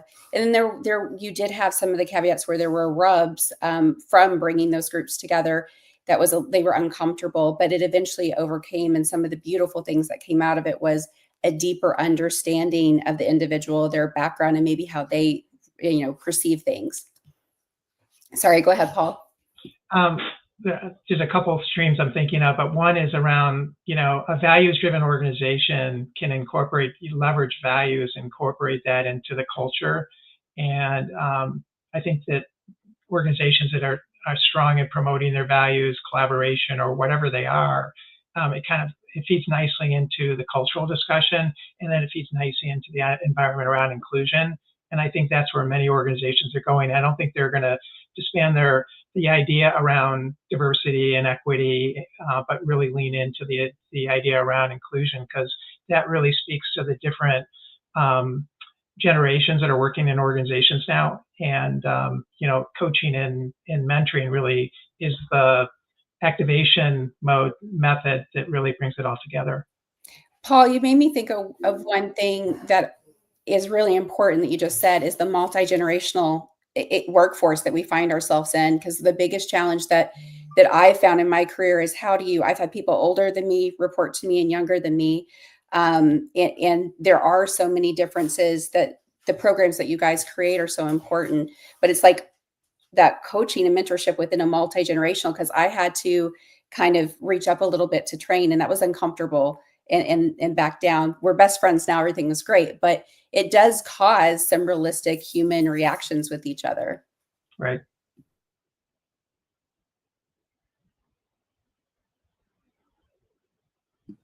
Krista, I don't want to jump in if you've got something you want to talk. Okay.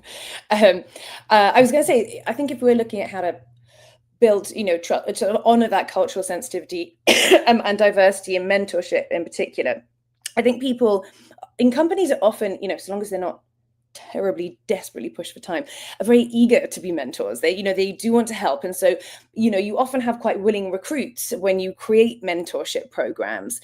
And then you have people who really want to be mentored as well. But I do think something that's often left by the wayside, which really helps with honoring that kind of cultural sensitivities and making sure that there's good diversity in who you're choosing, is training for those mentors. And it's very easy to forget to do, but just developing those mentors, like self-awareness regarding their own cultural lenses and their own biases, and training the mentors in humility, even, and sort of inclusive mentorship practices, so that they don't feel like that they're walking on eggshells, or they don't know what to say, or that they're going to tread on toes or say the wrong thing, so that they can feel very confident when they are coaching somebody that's not the same race as them, that is from a very different cultural background. And I think you also, when you're putting together these programs, have to be really careful to avoid assumptions about who needs to mentor whom and that kind of thing. But just equipping those mentors with the skills to recognize and address, issues when they come up, sensitivities when they come up, not to try and sweep them under the rug or not have difficult conversations about them, and just making sure that you're providing those resources about those different communication styles, different expectations across different cultures, especially if you're a global organization. Anyway, so I just wanted to add that training component to that. Yeah, I 100% agree. I was just going to add that a one-size approach doesn't fit all, right?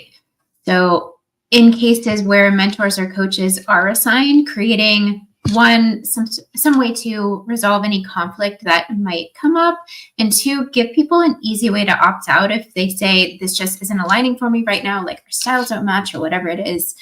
Ideally, we want to ensure that there is representation in the pools of mentors or coaches And I would argue, let people pick. So give them an option of who do I want to work with, whose background makes sense to work with me, whether that's like I'm looking for someone with 10 years of experience in this specific role or whatever it is. Other piece I would add is, when appropriate, try to include some sort of structured agreement, whether it's a coaching agreement or a mentoring agreement, to make sure that expectations are clear and that you're building trust up front from that clarity.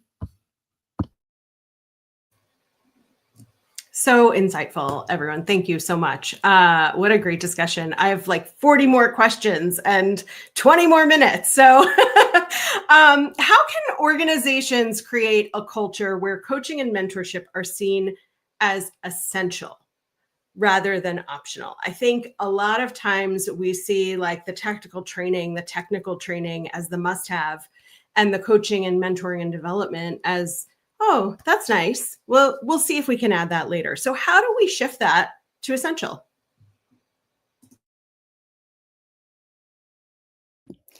In my opinion, as essential is if there's a desire, right? Because if there's a desire, you're going to have a lot of noise that's coming up and culminating from that.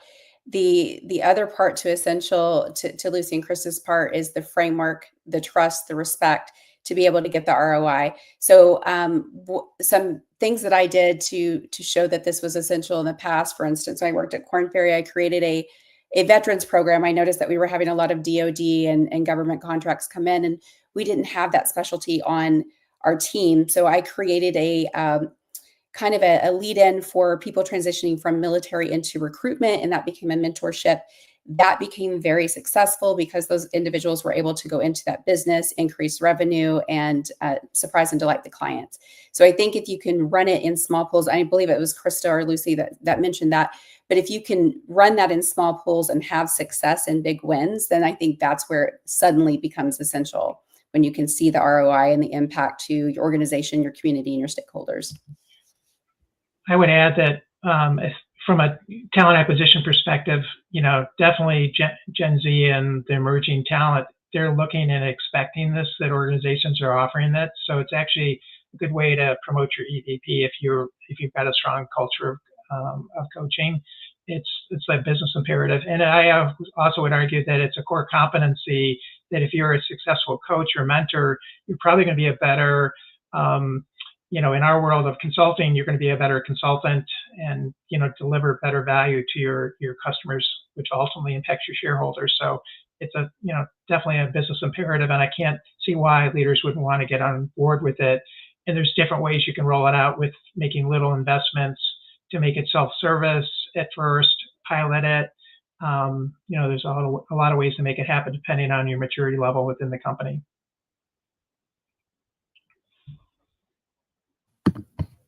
Go on, Krista. I was following up on what Paul shared. When we see an organization and they've woven in mentorship and coaching into the leadership expectations, into their performance review, into the leadership competency model, that is really meaningful. So that, plus making coaching and mentoring part of leadership evaluations, can work really well. And also recognizing publicly leaders who are mentoring and coaching. So highlighting success stories across the organization. Yeah, love those. Just two really quick ones. One, building on what Krista says, that when you're sort of making it part of all of those pieces of the organization, I think also just making sure that your executives are talking about it all the time. And it really does come from the top. And I know I said this before, but I'll probably say it again before the end of the call. But it's just so helpful to have executive sponsorship. So find one of them who wants to be your champion, because talking about it in all hands, talking about it in department meetings, talking about it when you're in one-on-ones with your senior leadership team, these are all going to be just really helpful to get people talking about it much more internally. And then also, Claire, Kempson in the comments here just a few minutes ago was saying that she trains all employees in feedback skills and coaching so that they can support one another. And I think we kind of touched on this, but like having all employees understand how to coach and how to ask great quality questions and how to be empathetic and how not to just jump in and give advice and tell them what you think they should do is not a skill as humans we're born with. And actually it makes, most people aren't anyway. And it makes a massive difference. So depending on what budget looks like, there are many ways that you can do that. But I applaud Claire for doing that because I think it's a really great way of just making it absolutely foundational to the culture. Thank you all. We have some amazing comments. We have more than 400 people listening to us right now in our audience. And I know we'll have a bunch of replays as well.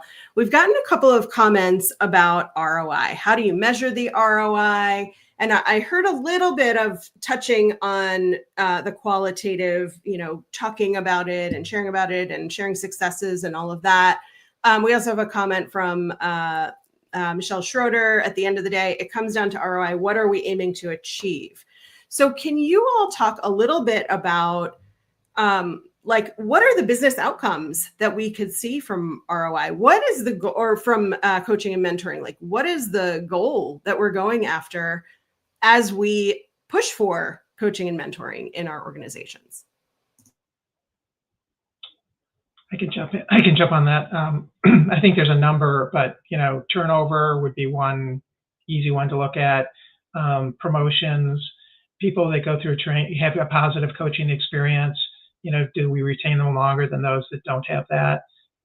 Typically, people leave because of their challenge with their managers. This potentially addresses that. So you're making people more productive and successful, hopefully within the organization, and that benefits those areas. And Paul, I think that was very well put. The other thing that I find that's interesting is the employee sentiment, right? Kind of getting the pulse of how they feel and what the outcome is for them personally.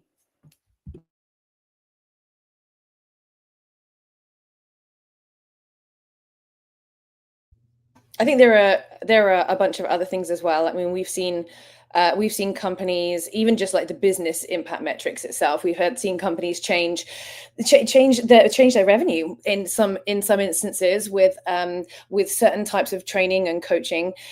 We've seen companies, as Christy said, dramatically change their employee engagement score, which is of course like a leading indicator for your attrition rates and that kind of thing. And then I also think there are plenty of other metrics as well. Things about sort of psychological safety scores that you can do. Diversity metrics as well is a big one as well, if you're still tracking those kinds of things. Referral rates as well from employees is a big one, which really cuts down recruitment costs and that kind of thing. And so I think there's lots of different ways that you can use coaching and mentoring very specifically, and in different departments, the type of coaching and mentoring that you're going to give is going to affect different metrics that department has more control over, because your coaching and your mentoring is hopefully going to affect like the output of their work, whether it's an increased output or it's a better quality output. That's going to change the metrics for that department. And so it's kind of like, how close is the output of coaching to the metric for that department? And is there a narrative where you can link the two? And is there a point in time that you can track the two? Because that's when you can really get good ROIs to say, right, we're going to start this at the beginning of the quarter and we're here with these metrics. And last 3 quarters, we've had like this pattern for this metric, whether it's seasonal or not. And what we're trying to move is this specifically. So we're actually going to target coaching on time management and efficiency, or we're going to target coaching on like energy management and setting boundaries so that you can really prioritize the high impact work. Maybe your company's had an initiative where they're like, okay, we need to like really focus. We've got 2 key things that that are our top like North Star goals. So now we know where we're trying to focus our coaching and mentoring, and then you can really start to see the ROI. I think when you try and broad brush all of this stuff, that's when it becomes very, very hard to know that what you your initiative is doing is impacting that specific metric. And this just requires planning up front, and it's not super complicated. It just requires a little bit of thinking and maybe some help from some more senior leaders to help with tracking those kinds of things. But it's really worth doing up front before you start plowing in, and then you lose that ability to do these pre and post things. Sorry, that was 100% agree. Having the tough conversations up front, what are we measuring, what would success actually look like, is so important. One of the challenges that I've seen, especially with coaching programs, I've helped to design a few related to career coaching. Sometimes what's best for the organization, what the organization is targeting, is not what the employee wants. So for example, an employee might want a coach to help figure out their next step, and they actually really want to leave the organization because they just don't see a spot for them, their skills aren't being utilized, or whatever it is. So if the organization is focused on retention, it might look like a failure in terms of numbers, but for the individual employee, it's a success if they actually transition out. So tough to balance those, but important conversation up front. Thank you so much. Let's do a little bit of how-to here. What advice do you have for an organization or an HR team that may have a limited budget to invest in coaching and mentoring, and also have a real desire to start making an impact in that area? I think it begins with what problems you're trying to solve. Like, where's the pain? Where's the issue? Is it that you're losing leaders in the organization? Are you losing a certain segment or a business unit? And I think really, so surveys, engagement scores, they'll give you an indication of what the problem is. And then from that, you'll have to determine prioritization around what's the biggest issue and challenge, and work from there, I would.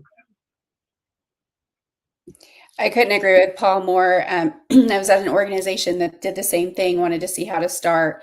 You had so many executives were bought in, so many middle managers were brought in. The biggest thing outside of identifying the problem that you want to solve and how best to approach it for the best outcome is who's bought into helping, who's going to show up and show out to get it over the line. And really start that framework, because it could be, maybe it is a leadership challenge, and maybe that needs to be looked at, having someone come in and do a leadership focused, coaching and mentorship program. Is it, in the age of AI and all the tech coming up, is it maybe your lower level individuals of your organization that need to have upskilling, which would technically be mentoring once the framework? So couldn't agree with Paul more on just determining what the problem is to solve first.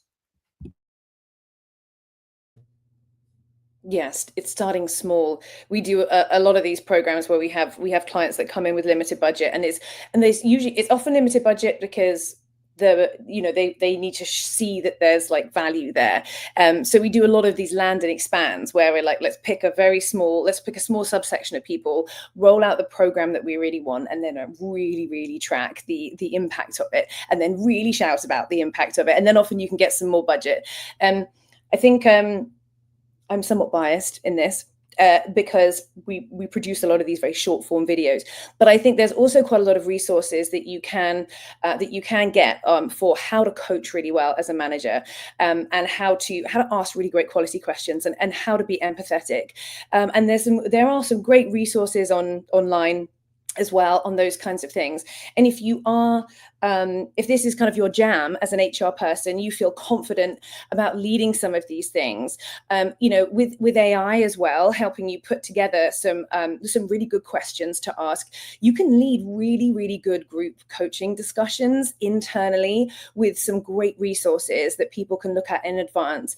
And so even if you've got very limited budget, there's a lot of really creative things that you can do. And we often find with our clients who've got limited budget, when they're buying these videos, they're quite short form classes, we're helping them augment with a lot of free stuff that they can then do to create a bigger, more robust program that they can do themselves. And then that's very empowering for them. It makes you feel very part of the solution. The execs love it because you're showing a lot of initiative and doing things which is free. It does take time. And if you're very strapped for time and budget, that's a little bit more difficult. But there's lots of really fun, cool things that you can do to train folks. And also that we found that a lot of senior leaders in lots of departments actually really want to help. And we found that our HR teams feel very alone, that they're on an island with limited budget, and that's really, really hard. But actually, like, recruit people that are not in the HR team and the people team, because they want to support, they want to facilitate group discussions. They'd like to lead a workshop on a topic that they'd put together for the engineering team or the operations team or whatever. So you're not alone. Recruiting people outside of the org can be really helpful as well. I think the one thing I'd add is the idea about well-being. Someone in the comments referenced burnout, and that's a number one thing that employees are frustrated with today. And I think if you think of coaching as a part of your total rewards and part of many different things ways you're going to solve the problem of how do you retain and motivate talent, making sure that there's something about well-being and caring for your people that is complementing what you're doing, rather than just trying to solve it through coaching and mentoring. In our last couple of minutes, I would love to ask for some really specific resources. So if some of our listeners are in organizations and they're coming to this conversation because there's nothing, there's no interest, there's no conversation, and they want to start building a case to introduce something or to look out for coaching and mentoring for themselves. So specifically, what books or videos or groups or communities do you know of that HR leaders can access that might help them start building a case for formalizing coaching and mentoring in their organizations? Where do they begin? Your network. So for me, when I had to go out and try to find someone to come into the organizations that we didn't have something in place, I started with my network. Who do I trust? Who I know? Who's out there doing great things? What clients they have? What's the ROI that they're bringing? And in trying to determine if that resonated with me, the organization, what they were looking for. So I think don't be afraid to pick up the phone and reach out. Like reach out to Laura and Krista and Lucy or whoever is in your network. There's some really great books out there. If you're on this call, you obviously care. So connect with everybody here as well. For me, it's always going to be my network, but I know the three of you probably have more tactical guidance here. I agree with starting with the network. I've seen one thing that's sort of surprised me when I moved into HR is how willing people are to share their resources and to say, this is a program that I created. Here's what worked. Here's what didn't work that you might want to avoid. I would also add for managers, I definitely highly recommend the book, The Coaching Habit. It's an easy step into how do I develop my coaching skills. There's another book called The Heart of Laser Focused Coaching that is also a really good read and resource. And you can't see it. Here's one one of my colleagues just wrote. It's called The Leader Connection: From Managing People to Leading a Team by Shanda Mintz. It's a good one. We all have books that we lean on. Yeah, I think The Coaching Habit is really good. There's so many of them that are out there that are great. Oftentimes I go to the thought leaders, so Josh Bersin and others that are like, really in the world of HR. And there's always, a section on there around leadership and development and coaching. And I find that this is one industry, like learning and development. There's networks out there that you can, if you just Google that, you could find those in your local community that you could get plugged into. And I think that the idea of networking is something that is so imperative for anyone in their career that it's in the heart of, how you get smarter and continuous learning. So I would start there. One additional piece of advice, you don't have to recreate everything. I think a lot of times when organizations or HR teams are thinking, how do I create this here? You don't have to start from scratch. What resources are already out there that you could leverage? Absolutely. And I would add, you have a network right here with 5 people on a virtual stage, 400 people in the audience. And in every hacking HR or any kind of virtual or in-person opportunity that you get for training, remember that everybody is out there trying to do our best. We're reading the books, we're having the conversations, and every time you have a conversation, your brain opens up to something new. And I'll add one book as well, which is from the Conscious Leadership Institute, and it's the 15 Principles of Conscious Leadership. It's a really clear conversational book about how you are when you are doing things in a way that feels good and serves you or serves your company, and when you're doing things in a way that is dragging you down or dragging you into like the mediocrity. I want to thank you, panelists. This has been an incredible discussion. I feel honored to have been on this stage with you, and I hope to be on a panel with you again soon. Thanks everybody for joining us today. Have a great one. Thanks so much. Thank you. Thank you.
Greeting everyone. Welcome to the Leadership and Manager Development Summit. Today we'll be discussing on empowering first-time managers. Practical strategies to build confidence, capability, and leadership influence. My name is Muhammad Atif Al-Miliji. I'm HR Director based in Dubai, UAE.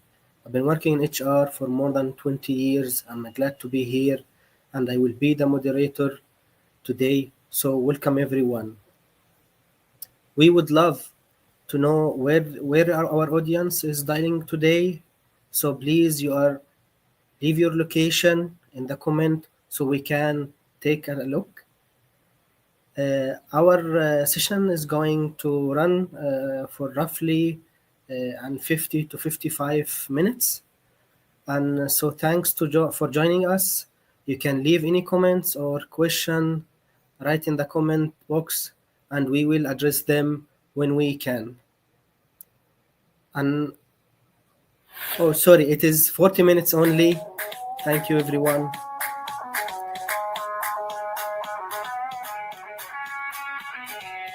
And I think we're gonna start. We're gonna start with our panelist today.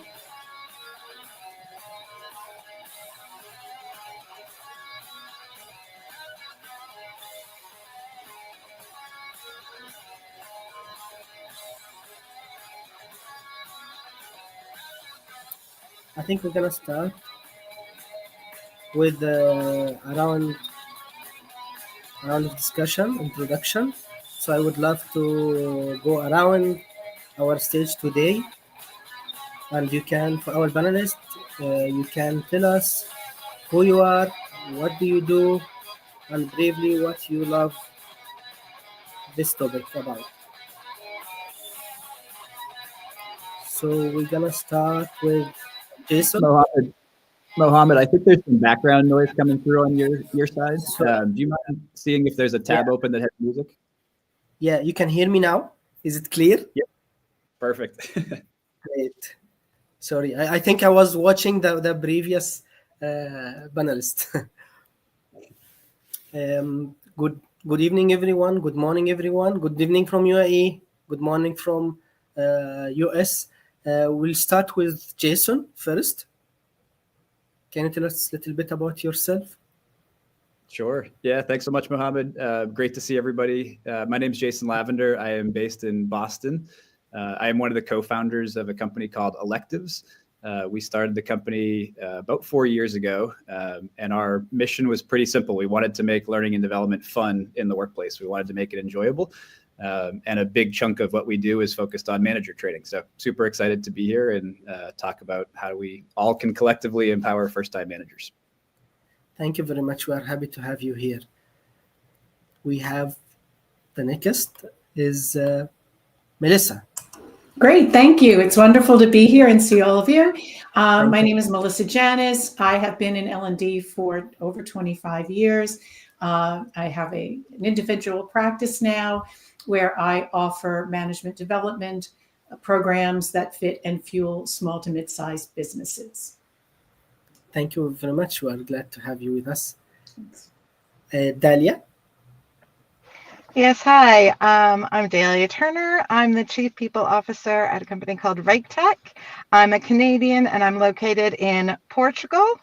And I love this topic. Managers are the best way for leaders to scale, and ensuring that first-time managers are set up properly, make them successful and make the company successful. So I'm really excited about this conversation.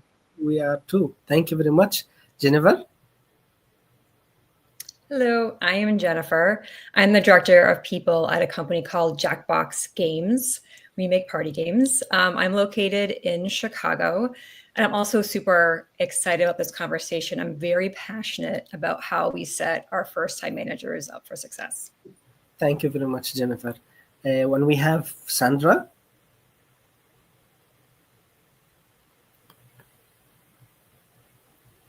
Sandra, can you unmute your mic? Thank you very much. Good morning. I'm actually backstage, but I'm supposed to be on the other panel. I'm just watching. I apologize. for the Thank you very conversation. much. Thank you very much, Sandra. Glad to have you. Okay, we'll start with our first question for Jason. Jason, what are the most significant mindset shift required when transition from an individual contributor to the first time manager? Sure. I'll start with probably the most obvious one, but I think there's so many layers that kind of we can unpack together underneath that. And I think that mindset shift is kind of going from, mostly focused on you, kind of in a me, how do I develop as an individual contributor, to really a team. Not that you're not thinking about the team and the business, but that shift happens so quickly. And I think underneath that mindset shift, things start to change, pretty quickly. So you go from receiving a lot of feedback, and usually if you're a high performer, you're probably receiving a lot of good feedback. And then all of a sudden you have to start giving feedback to folks, and there may be more difficult conversations, et cetera. The other thing that I think happens pretty quickly is you start to kind of feel like you went from in control of your own destiny to more, you need to start influencing others, and things may be out of your control. And so it feels like it's always kind of underestimated how big that shift is. And I think going from, a star player to a coach is a quick reminder that the next folks that are on your team may do things a little bit differently. And, that's okay. You need to empower them to do it successfully, but they may not do it the same way that you did it. So there's a lot of things that come kind of from that shift, but the biggest one is just kind of acknowledging it, realizing it, and being kind of present and self-aware enough to make sure that you adapt it appropriately. Thank you very much. Melissa?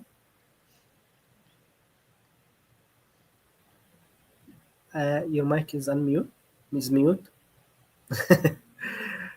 Boy, we just never get over that. Sorry. Yeah, I know. Yeah, it's an enormous shift to make, right? Because you're basically being promoted because you're really good at what you do, and then suddenly what you do is less important than how you're managing other people. And so, people are high performers and they love doing the work that they're good at, and suddenly you really have to work and live outside your comfort zone. And so we undermine ourselves in making that shift, trying to hold on to the things that make us feel good about our work, and resisting that new space. And this is particularly difficult for people who are in STEM positions, science, technology, engineering, and math. I actually wrote a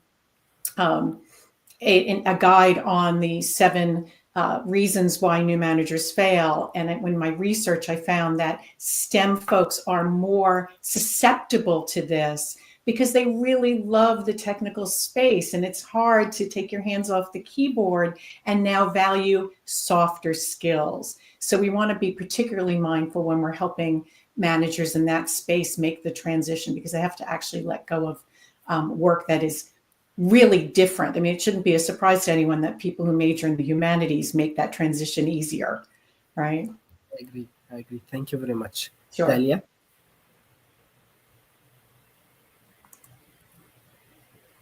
So was that to me? Yes. Sorry, I missed that pass. I think I completely agree with what has been said previously. I think I would add to that, and Jason said it. He talked about, there are other all-stars and they do it differently. And I think that oftentimes new managers don't realize that there are different ways of doing work. They've always done it their way. And so that ability to be able to help them see that the same outcome can be achieved in a different way, and not necessarily the way that they want it to be done, is an important mindset to shift. Thank you very much, Dalia. Jennifer, do you would like to add anything more to what's been added already? Yeah, such great comments so far. Something that I always think about when I'm working with our first-time managers is that switch you're going to make when you think about the emotional labor of being a manager. So far they're communicating, collaborating with their teams, but, really working one-on-one with someone and, building that connection and that relationship is a whole other dimension in emotional labor. And you really have to be prepared to kind of take that on. Thank you very much. Thank you.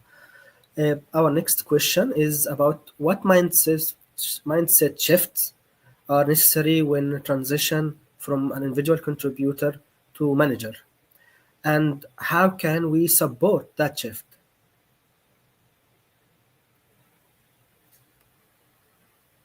Jason? I'll jump in first, if that's please, okay. go ahead. It's really about setting very clear expectations. You know, we think sometimes that people magically understand what needs to be done when they make that shift. And I don't know if we're explicit enough in explaining to new managers, these are the kinds of things that are going to be different, right? Sure. And your new role will require. So yes, it's absolutely this shift from me to we, and how that plays out in terms of how you spend your day and what you focus on and how you encourage other people.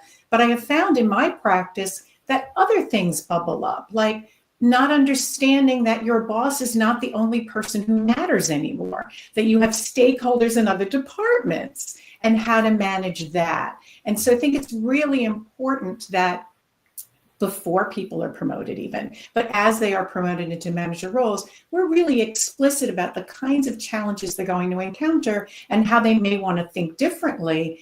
That can fuel that mind shift instead of them having to figure it out after there's an error. Sure, thank you very much. Jason? Like to Yeah, add something? the thing that comes to mind from a support perspective is really just making sure managers feel supported to kind of have the time and the space to learn, to develop, to practice these skills.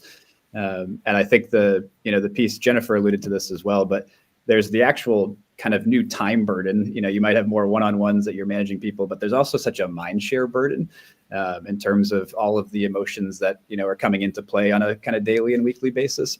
And all of the rest of your work doesn't slow down. So you still have, results that you have to hit, and all of these goals don't change. And so I think the easiest thing sometimes, if as a human, can say, like, let me accomplish the thing that everybody's looking for and not take the time to actually learn or develop or practice. And so I think from a support perspective, companies who do that well and carve out that time and encourage that time is just a great way to kind of send that visible message that we do support you as a first-time manager. And yes, we still need you to get your work done, but we also want to make sure that you have the space and energy to make sure that you are developing the manager skills. I agree 100%. Dalia? I think I would just echo what has already been said, that ability to ensure that the manager realizes that they're not alone, and that, I agree absolutely, that ability to manage up, which they've probably got perfected, but now we're thinking about both managing across and managing down, and letting them know that they're not on their own and that there are different resources when they encounter things for the first time they have to have a difficult conversation, the first time that they have to, talk to somebody about a difficult topic, and letting them know, because oftentimes our star performers have done incredibly well and they haven't necessarily needed much help, but it is definitely a different skill set that's needed. Thank you very much. Jennifer, you'd like to add something? Yeah, to piggyback off of the time commitment, something that would be helpful would be coaching them through how to learn how to delegate, because now they need to shift their priorities a little bit, right? It's not all full-time individual contributor. They need to make sure they carve out that time. So their manager needs to support them. And one way can be, coaching them through how to learn how to delegate to kind of shift that workload around a bit. Sure. Thank you very much. Okay. We'll start with Melissa. Based on your experience, what is the most overlooked skill that first-time manager need to develop early on? I would say it's really pragmatic.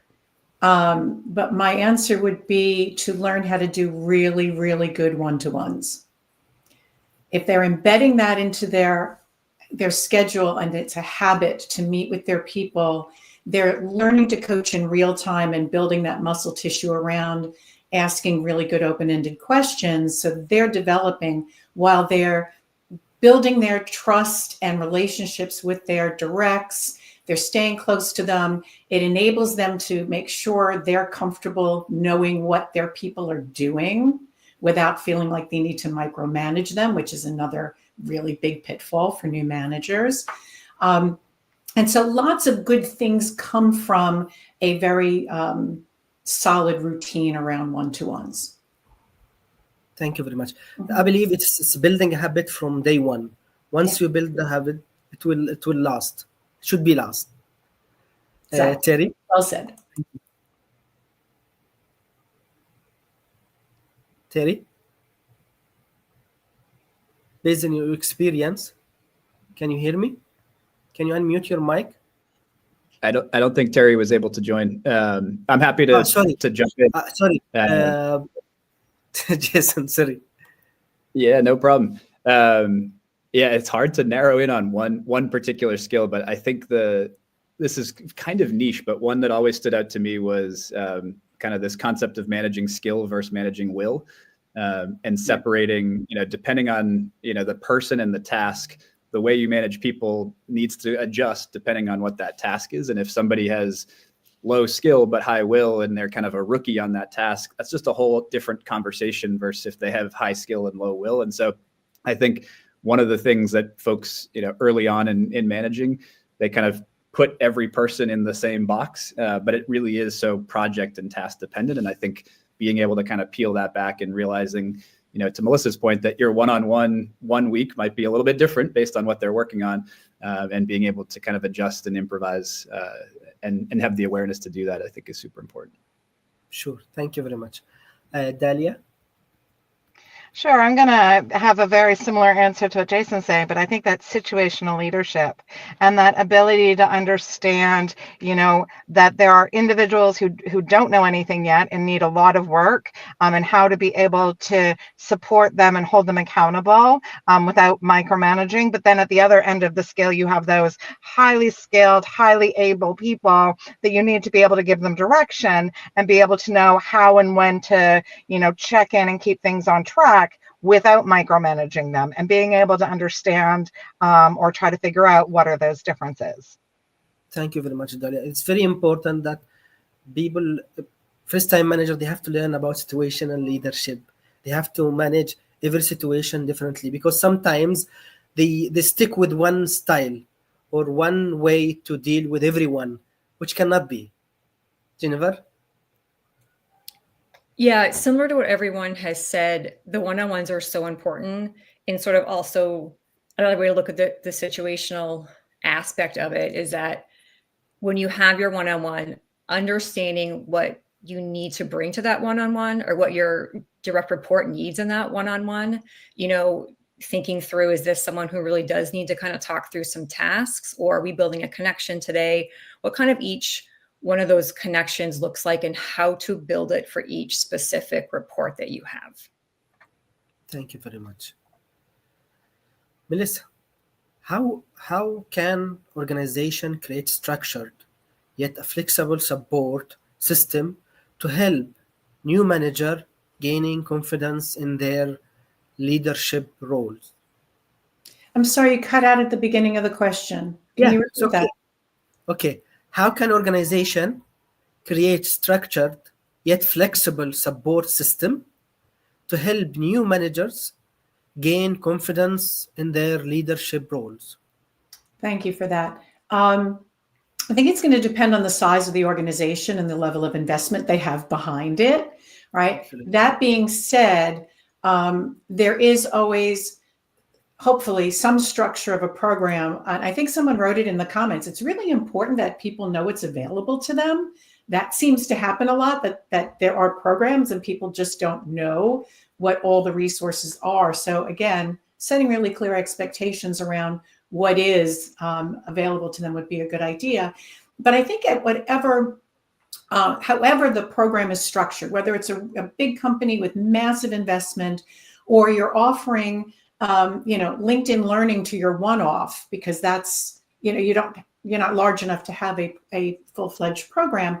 There's always an opportunity to bake in personalization. And that's where that flex is so important. Our subject is today around empowering first-time managers. And as I thought through what we might chat about today, I was thinking about how we tend to think about them as a monolith. There's so much that a new manager needs to learn.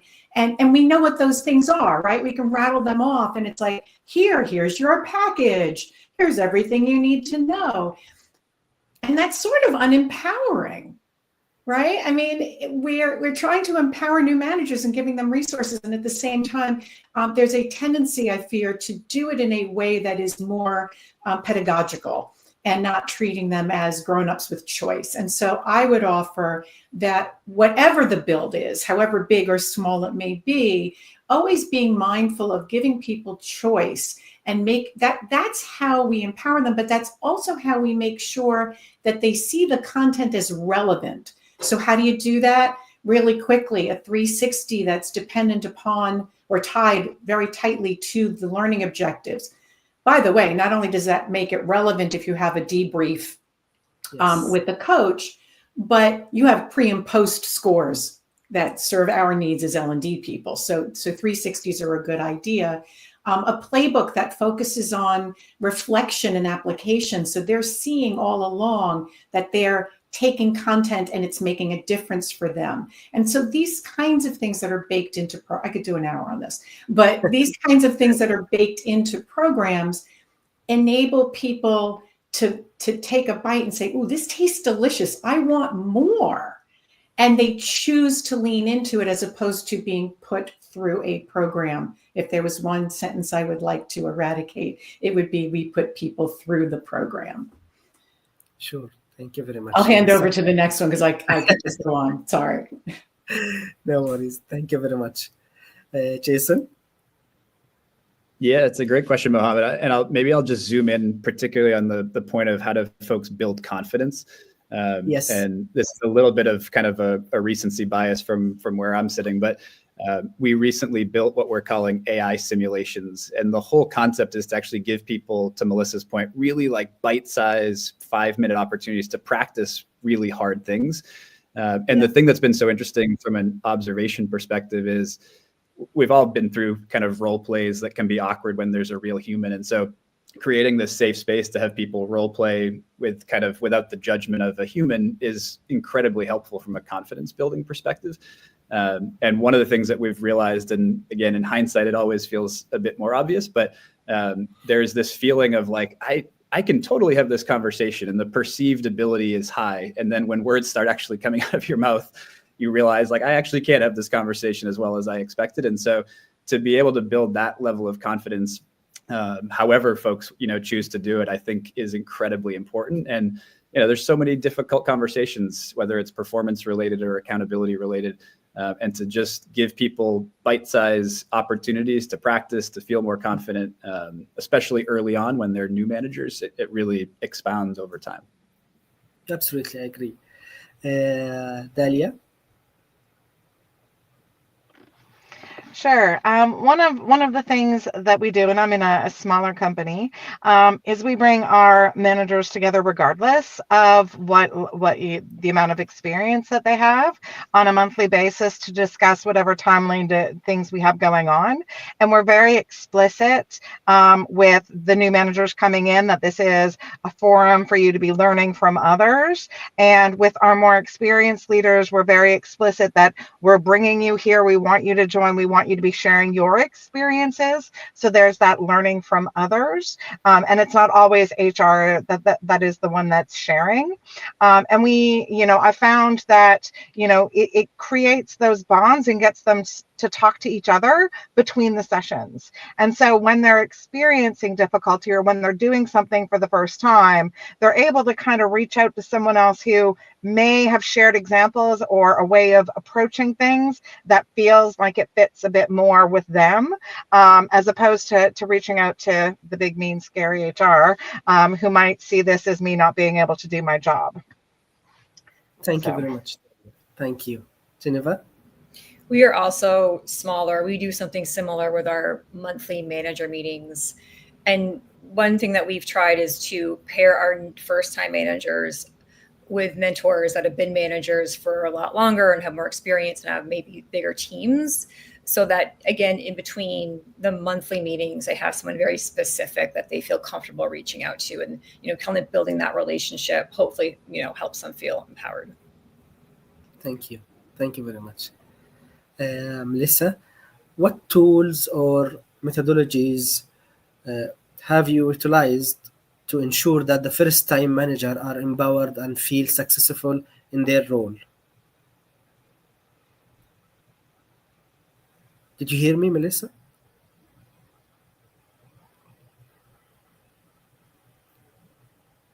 Can you hear me, Mohammed? I can. Yes. Okay. One of the things that I do in my practice is I create a coaching guide.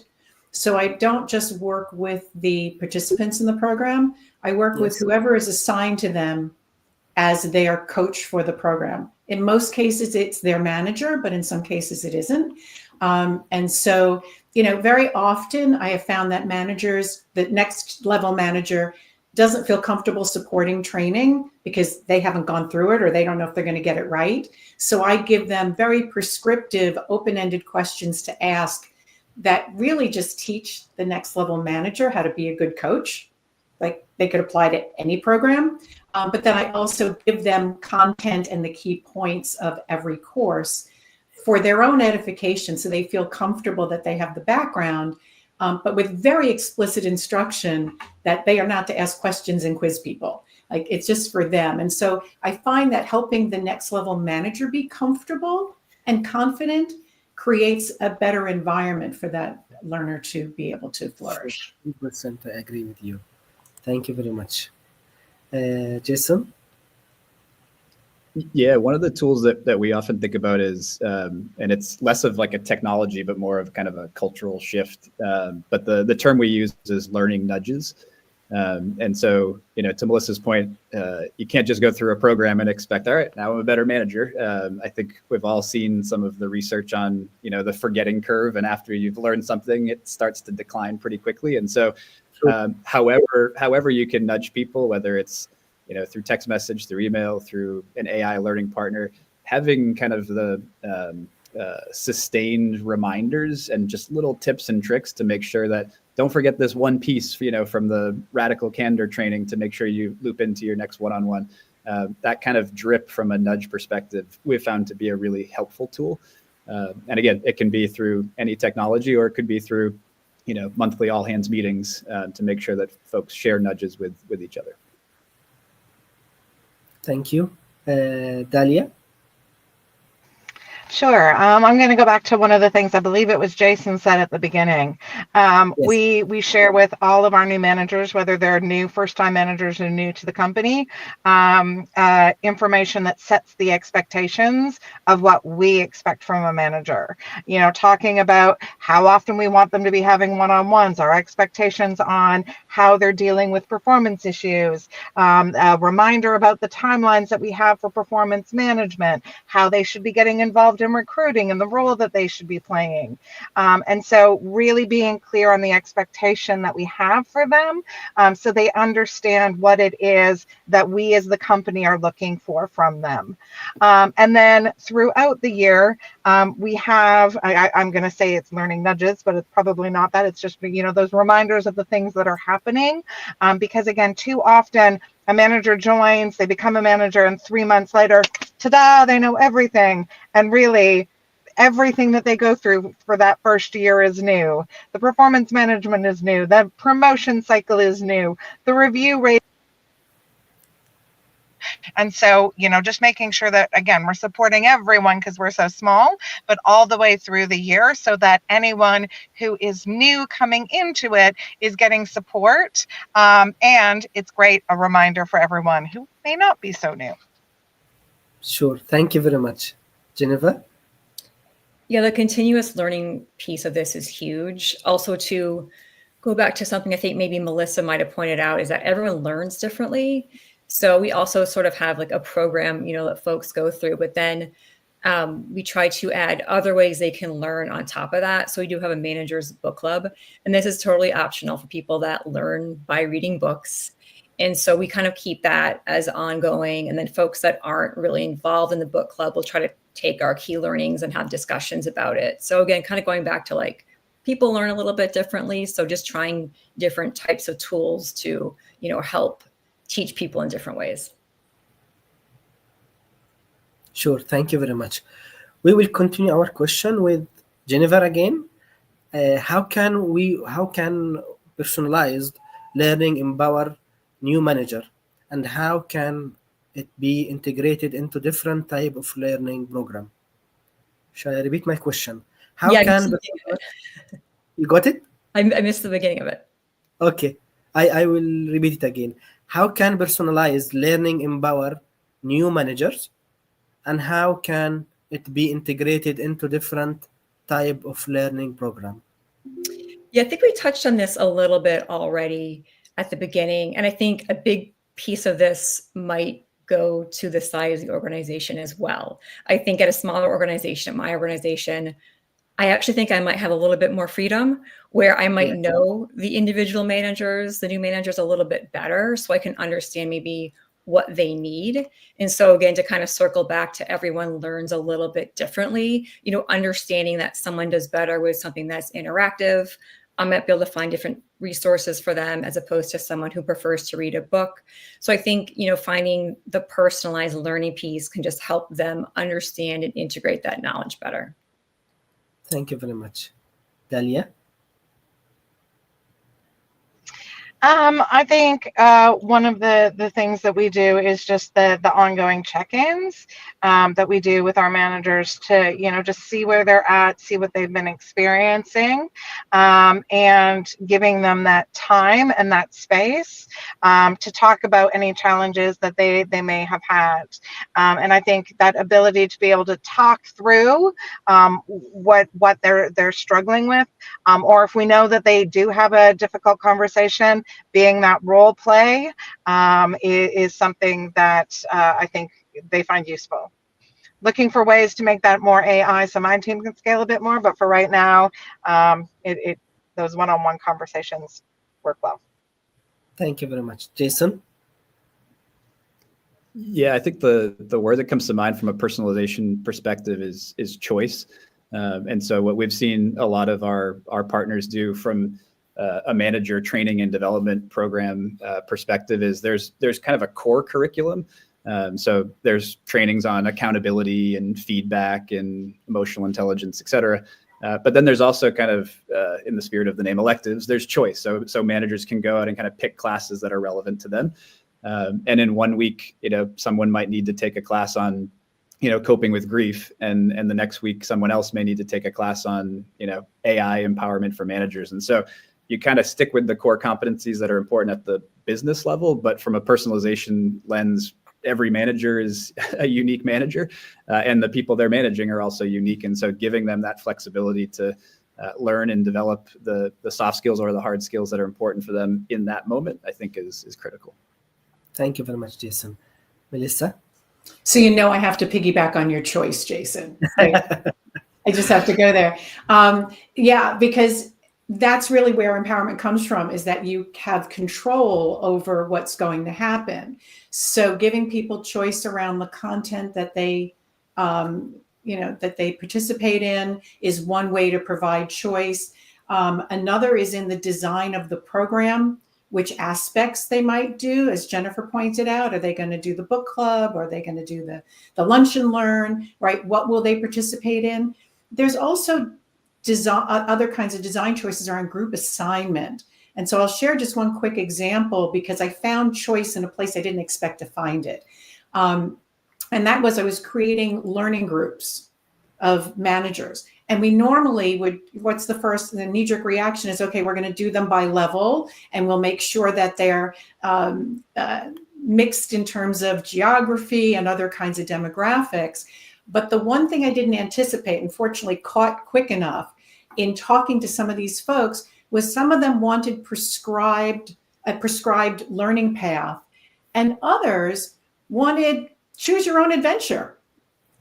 So I assigned them into groups with that as one of the factors. And so people who wanted to have more control over the courses they chose, we were using LinkedIn Learning at the time, they stepped up and each person in the group had an opportunity to lead a session where they chose the course, and they had a different experience than people who wanted the right content and wanted to work through a prescribed set of courses. So I would just urge you to consider, as you're looking at your design, challenge yourself. Where are there opportunities, however small they may be, to offer the participants some choice and allow them to step in? Thank you very much, Melissa. Our last question, we have around 5 minutes to go for Dalia. Okay, we'll start with Dalia. If you could give one piece of advice to the first-time managers that you wish you had received when you start, what would it be? I think that piece of advice would be, follow the golden rule. Treat people the way that you want to be treated. Be honest, be forthright, address things, early, in a way that you would want someone to address it if the issue was with yourself. And so that ability to be, telling a manager that, it's okay to be having these conversations. It's okay. Just be authentic and do it the way that you would want to hear it yourself. Thank you very much. Jennifer? If I think about my own experience, I wish someone had really made clear to me the coaching aspect of managing. And I do think since I was a first-time manager, life has changed a bit and leadership has changed a bit, but really understanding the difference between, overseeing tasks versus coaching someone through something. Exactly. Thank you very much. Thank you. Melissa? I would just offer, I thought that there was only command and control or let go and then jump in when there's a problem. And neither of those are okay. It really is about getting under your folks and sitting side by side with them. So I go more with a monitor and stay close and be proactive to support. But it's not about like showing that you're not micromanaging by letting them go off on their own and then yanking them back when there's a problem. It's really about, as Jennifer suggests, it's about coaching them all along and being there for them when you're needed. Thank you very much. Jason? Yeah, I'll share kind of a silly analogy, but it's always in the back of my head when I think about managing folks. And the story is when my wife and I were planning our wedding years ago, we happened to be getting married in December, but we went to about 12 weddings before ours. And so we took little pieces from everybody else's wedding and kind of used that to help plan our event. And I think about that from a managing perspective too, as you're being managed by different folks throughout your career. There is no perfect manager, but just pull 2%, 5% from different mentors and different leaders. And then when you become a manager, make it your own. But just know that it's not going to be perfect. You're not going to be perfect, but kind of learn what you liked, to Dalia's point, and kind of put your own stamp on how you manage folks. Thank you very much. Thank you very much for everyone, our listener, our panelists. Thank you very much all. And I've been glad to be with you today, and I hope to see you next session. Thank you very much, Jason, Melissa, Dalia, Jennifer. Thank you very much. Have a great day ahead, and see you next time. Thank you. Thank you. Thank you.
Hello, everyone. Welcome to day one of Leadership and Managerial Development Summit.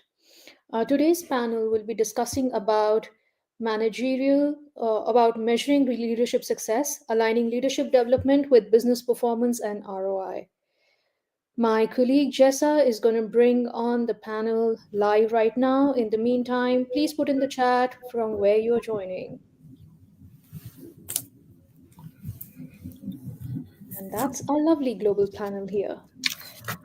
Sandra, let's start with you. Hi, I guess good morning, good afternoon, depending on where you're listening. I am Sandra Jean. I'm a labor and employment attorney, almost 30 years now.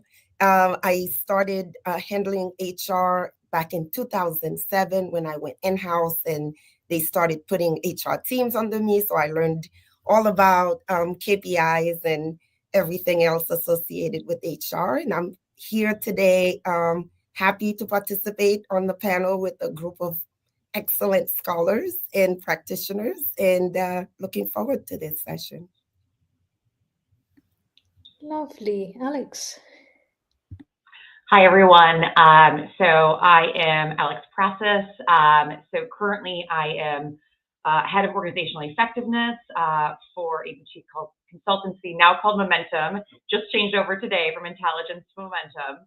I'm also an adjunct professor in IO psychology, and then a PhD candidate as well in organizational leadership with a dissertation focus on building trust in diverse teams. And my background is a combination of traditional HR, org design and development, change management, and DEI. Lovely. Stacy. Hello, Hacking HR community. I am Stacy Ritchie, Global VP of People at a AI company called SmartCat, coming to you from Boston today, and super excited to be on the panel with these amazing women as well. My background, I have a little bit more than 20 years experience scaling global tech companies and doing this again. And so understanding the ROI of leadership development is core to what we do to make sure that we're growing responsibly and strategically as well. Lovely. Missy? Good morning, good afternoon, good evening, everyone, depending on where you are in the world. Again, my name is Missy Furlani. I'm a senior HR consultant and executive coach with McLean Resources. And prior to joining McLean, I served for 17 years in senior HR roles, including roles as chief people officer for 2 different companies, worked in both small, medium, and large size companies. And I'm based in Las Vegas. So I'm excited to be here with all of my esteemed colleagues. Lovely. Thank you. And Heidi, I hope I pronounced your name right. Yes, thanks a lot. So I say grüezi from Switzerland. So it's a good evening to the Hacking HR community and good day, good morning to everyone around the globe. So I'm excited on this topic because for me, it's one of those topics to build bridges. And that's like my red thread in my life. So I have done a lot of strategy consulting and talked the business language fluently in that regard, and done a lot of HR work as well, focused on org development and leadership development in internal and external roles. And I'm looking forward to reflect on this topic with the panel here in the room. Thank you. Lovely introductions. Global panel as always. So my first curiosity question, and I'm sure people here with us also have similar thoughts, how has leadership changed over the past 6 months? And this question is open to all panelists. Anybody may take the lead. I'll take a lead. So I'm currently external because I own the Jean Consulting Group and I support companies as a consultant. What I've noticed is in the past 6 months, but more in the immediate past, I would say that it's a lot of uncertainty. I'm based out of Atlanta, Georgia, so I'm in the US. We have a new president and we have new regulations that are coming down. And regardless of how you vote or how you feel, there are a lot of things that are changing that managers don't necessarily know how to manage so that they don't create chaos within their department, if that makes sense. Because when employees are uncertain, then their productivity goes down. So the managers have to work that much harder to make sure people understand that they're a team and that they need to stay focused on the task at hand and not let external forces impact employee morale or retention. So that's what I've seen the most, is that leaders have to step up and think outside the box on how to keep the team together and stay productive while there are a lot of uncertainties surrounding the workplace environment. Thank you. Yeah, and I'd also like to, that's a really great point, Sandra, like around the uncertainties. One of the things that I think is still coming to fruition that makes me really excited about leadership and it changing is starting to use agentic AI and agents as AI becomes our digital workforce. No longer are leaders strictly managing humans. Now we're actually starting to manage these AI agents and starting to manage this digital workforce. And so what does that mean to be a leader? It sort of means three things fundamentally have to change. We go from really indexing on adaptability to really starting to think about critical thinking, problem solving, storytelling with data. You can tell an AI agent to do something, but putting it in context and making sense of that information and data is going to become a critical skill for our leaders to have. Additionally, we have to think about going from these decision makers to actually facilitators and problem solvers even more. AI needs guidance. There's ethical guardrails that have to be put in place. And we have to interpret the results that AI is putting out in order to make sense of it and to make really strong, meaningful and decisions and solutions. And then the third thing is leaders go from gatekeepers of information to really understanding and providing context. And so what that means is, you know, when we think about AI, it operates with very little to no context currently. So how as leaders, how do we put that into context and really apply it in a way that's meaningful for our business and to make better decisions? I would just combine those a little bit, right? So the term that keeps coming to my mind, right, is just change management, effective change leadership, right? Which isn't necessarily new for the last 6 months. But, you know, to your point around really the growing presence of AI, you know, it's no longer if, it's very much we are, you know, this is going to be a part of the workforce. How are we going to use that? And I even see it in my teaching, right? I mean, it's across the board. It's become a part of our everyday life. And how do leaders effectively navigate those conversations if it makes, you know, employees nervous about these transitions? What does it mean for them? So being able to articulate, you know, what does that exactly mean for each of their roles? How will the roles change? And it's just, you know, being able to effectively lead difficult conversations and how to navigate changing, you know, Sandra mentioned legislation, right? What are we doing, you know, to kind of stay on top of that? How do we, you know, effectively articulate what it means for everyone when we don't know what it means ourselves? So just, you know, being committed to continuing to have conversations, I think is really the key part of it, because things are changing so fast. And we don't always know that it even means anything for our particular organization, but at least being committed to staying ahead of things and letting people know as they know, right? You know, just as we would expect in any effective change leadership. Trying to give that like a title and capturing this like polarity in the room of, I think, Sandra, what you mentioned, more of saying the reactive part of here is crisis management and uncertainty, and then Stacy like building the future with everything that's out there and stepping into this like creative part and innovative part in a way.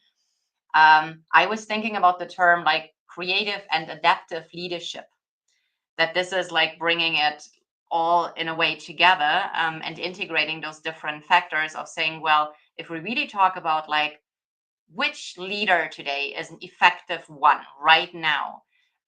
Those are exactly the people where we can say, well, they keep the ship going and they make sure that it's still the ship and that it's going in one direction, and they keep it like going. Also, they give like a vision, they have a goal, and navigate it through the storm as well.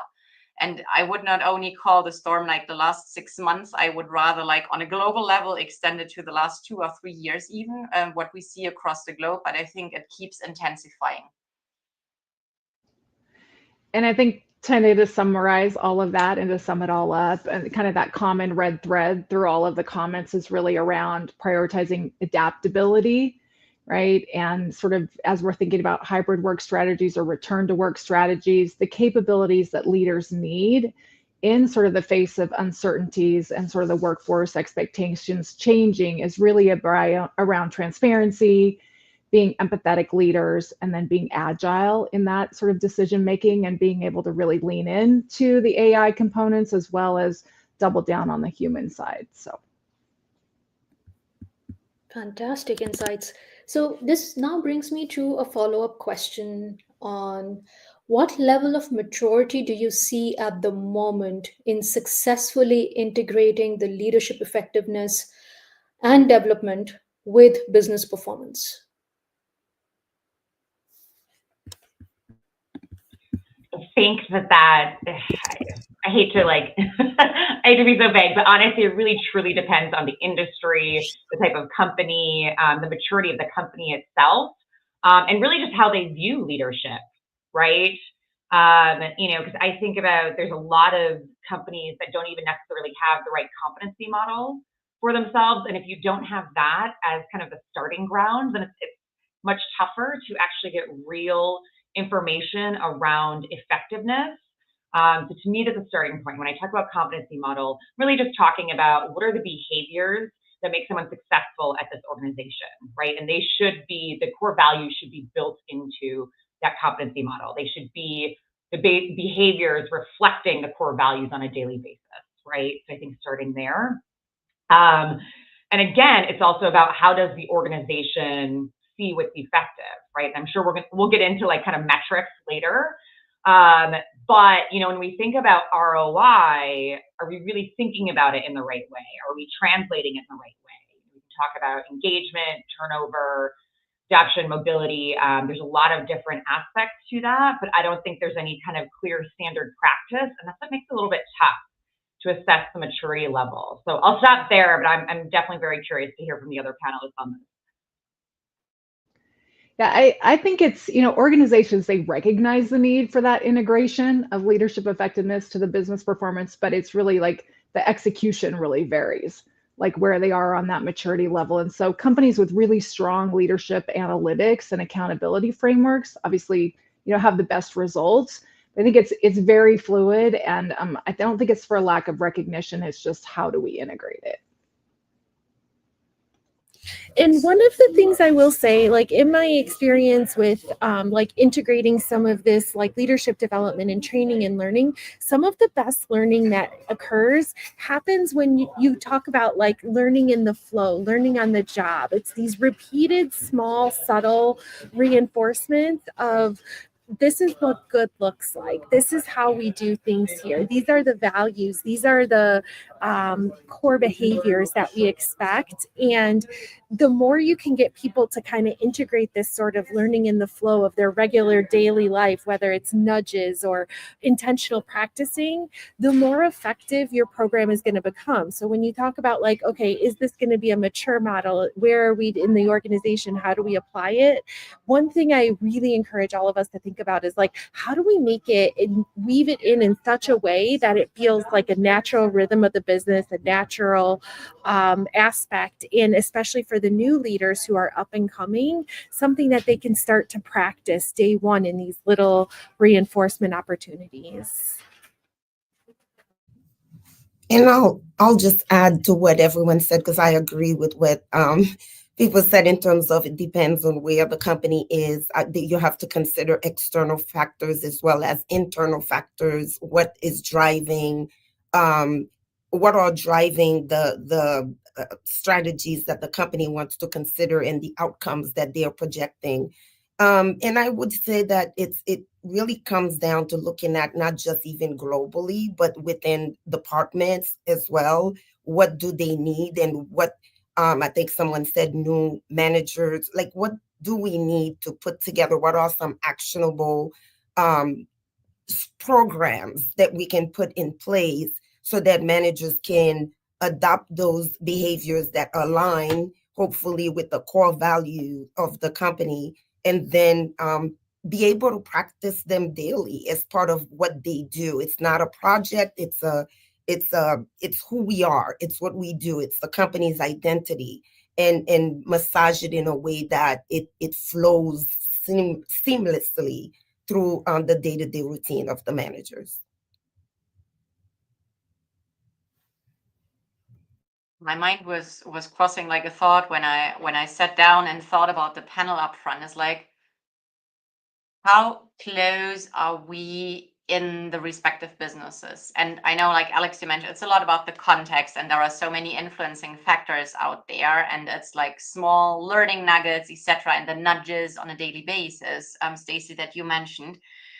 And then I go into like this business leaders mindset and think about, okay, when I look at HR and then I look at leadership development and leadership effectiveness, what do I want to see as like numbers, facts and figures coming out? Oh yeah, there is attrition rate.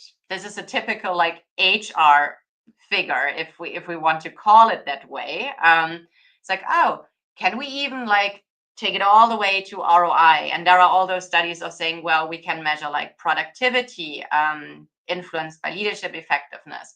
We can measure engagement and all those like topics. So there are direct links that we can make, and ROI, like literally going to the profit discussions of the organization and innovation rate, etc. And there are like the new studies of saying, well, we can actually reduce the reaction time to crises that we might be in right now with leadership effectiveness by quite a percentage, like by 1/3, says one study, one recent one. So I'm wondering, what can we do to like make it even more business, like closer to the business, so the leaders really say, oh, this is actually like, there are KPIs, there are PPIs out there, and they really help me as a business leader drive my business performance in a way. Nice. We have a comment from Michelle. I hope I pronounced your name right.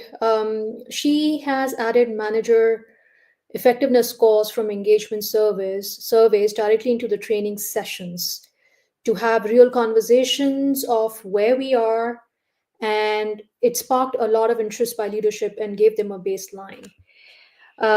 There's another one from Jessica, wherein they build out a leadership scorecard to help provide transparency and accountability amongst the leaders.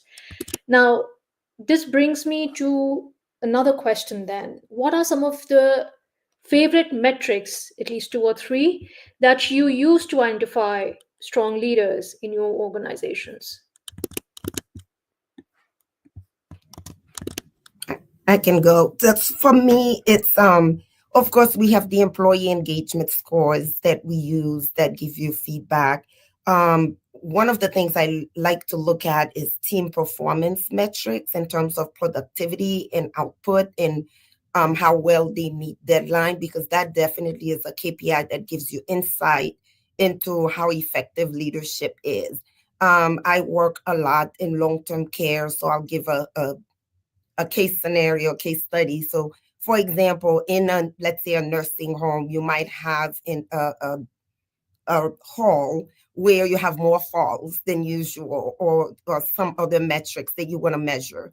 And you look at the unit manager for that unit, that hall, and say, we need to focus on falls or incontinence rate or whatever it might be.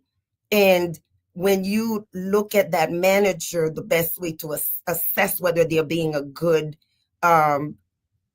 supervisor or leader for that unit is through really the team output. Like, how well are people engage and with the buy-in from the direct reports to make sure that we all as a team address that metric that is a focus and a priority for us. How engaged are they? Because you don't want a leader that is just dictating and people are doing it, but they don't even understand why they're doing it. So the KPIs for me would be the team performance, the employee engagement, and also the customer satisfaction, because then you want to see how the patients or the residents on that unit respond to how the team is addressing this new area of focus. So those would be the 2 to 3 metrics that I would say for me is a good indicator of how effective leadership is and to measure their success. Go ahead, Stacey. Okay. One of the things that I think about when I think about measuring the success of the leader, I think of Patrick Lencioni's trust pyramid, and it starts at that foundational trust. So when, like Sandra was saying, like looking at the team performance, I also look at on our scorecards, it's the trust score. How much do you trust your manager, and how does that play out? So what do I mean by that? A couple questions that we ask are like, tell me like you can, again, ask employee engagement surveys and ask the employees these questions like, when's the last time you changed your mind? When's the last time you tried something totally different, totally brand new? When's the last time you gave critical feedback? Or you can ask these questions like, oh, I provide critical upwards feedback to my manager and I feel comfortable with that. Maybe on a 1 to 5 scale, something like that. But you're basically asking these questions to pulse the psychological safety, the trust. How safe is it to fail and try something new in your team? And that foundation of the trust pyramid, that's what we really get to within our company. And so thinking about like measuring that on a 1 to 5 scale, whatever works best for you, those are some of the questions. Certainly it leads to outcomes, but you can have a leader who sometimes doesn't necessarily lead well and still have good outcomes. So we like to focus on that trust pyramid and understanding like 1-2 layers lower, deeper. What is it like to work for that manager? How much do they really support the psychological safety of you and the team? Sorry, Alex, I know you were gonna. Oh, not at all. No, and it's so funny you talk about that, right? Because I mentioned my research is on trust. So yeah, absolutely. That was definitely going to be part of it. And I would just build on that. So everything you said, plus, one of the things that we found is that, trust is often very much linked to career development. So that is a really key thing to look at. And it doesn't mean that, everyone's going up a vertical ladder. So it's not, just promotion rates or something like that. It's also just thinking about like how much do employees feel like they're going to develop professionally having this particular manager or leader.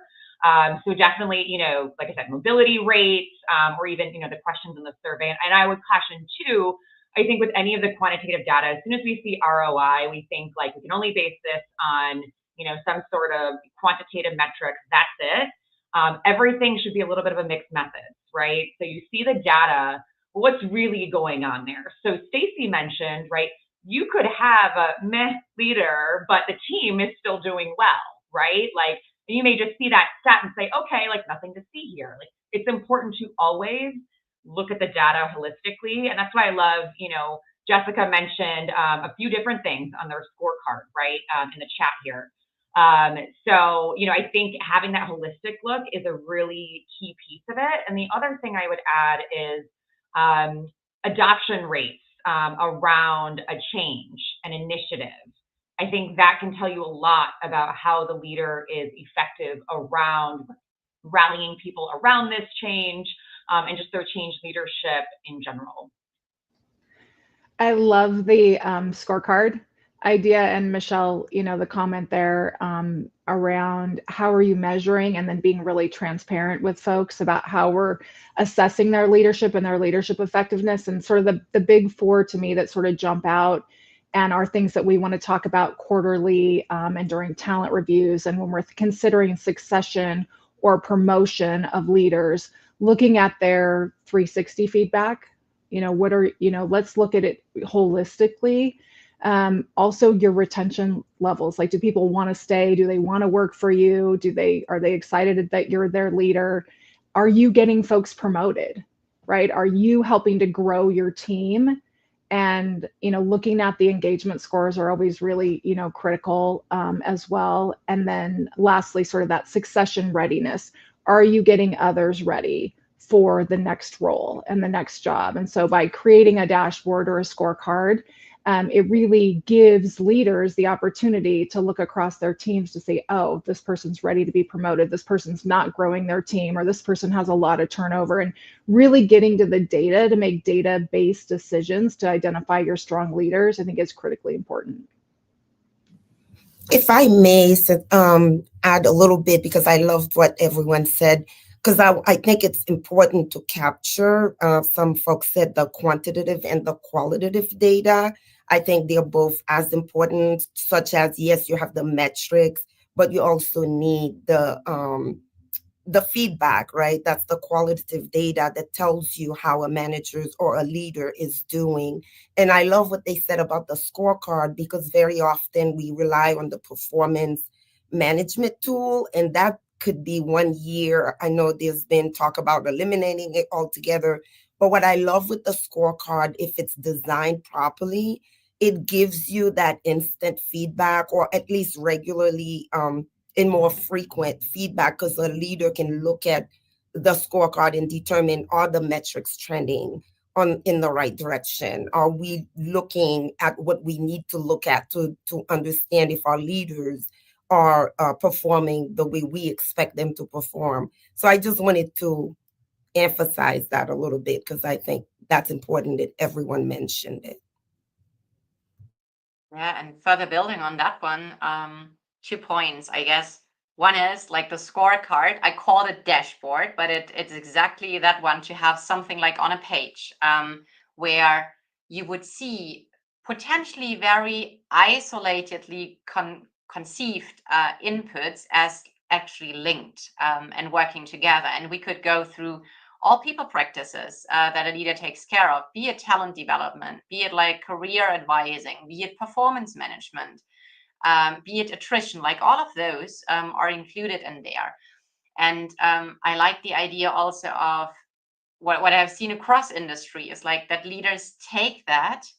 And what Michelle mentioned also in the chat is that there are those sessions, those interventions, those interactions to foster a common language, because the terminology, like what we discussed earlier, can be so different, and the context, and to shape this common understanding of saying, this is what we mean when we talk about leadership.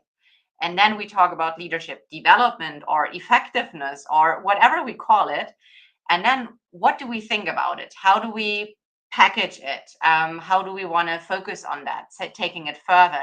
So really like meeting the business leaders and the employees where they are, so they can all go along with that and really like connect with that, and also say, oh, by the way, what do we talk about psychological safety, etc. So it feels like much more part of the culture and the normal interactions. And the second one, the second idea I wanted to add here on such a like scorecard, I have seen like really KPIs captured. So what you mentioned, plus really KPIs like business performance, innovation rate. So really like saying these leaders are really effective if they come up with really business innovation in a way.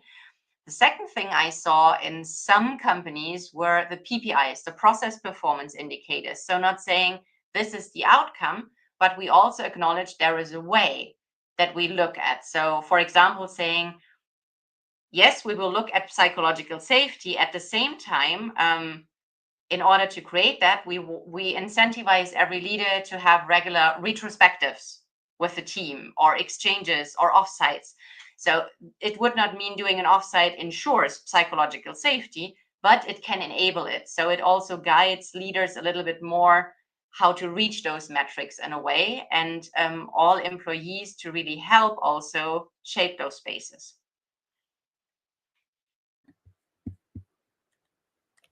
Lovely. So, considering we've spoken about the effectiveness of leadership, we've spoken about the business metrics and how the landscape for leadership has been changing over these months.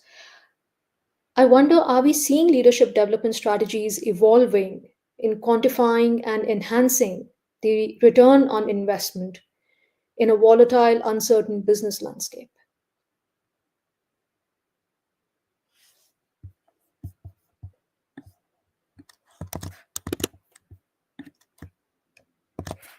So there was one study done that I kept in my mind by the Neuro Leadership Institute in 2023, so quite recent.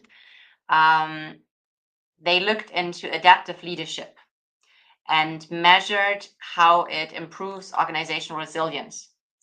And seeing companies which did well on that one reduced their crisis recovery time by 30%.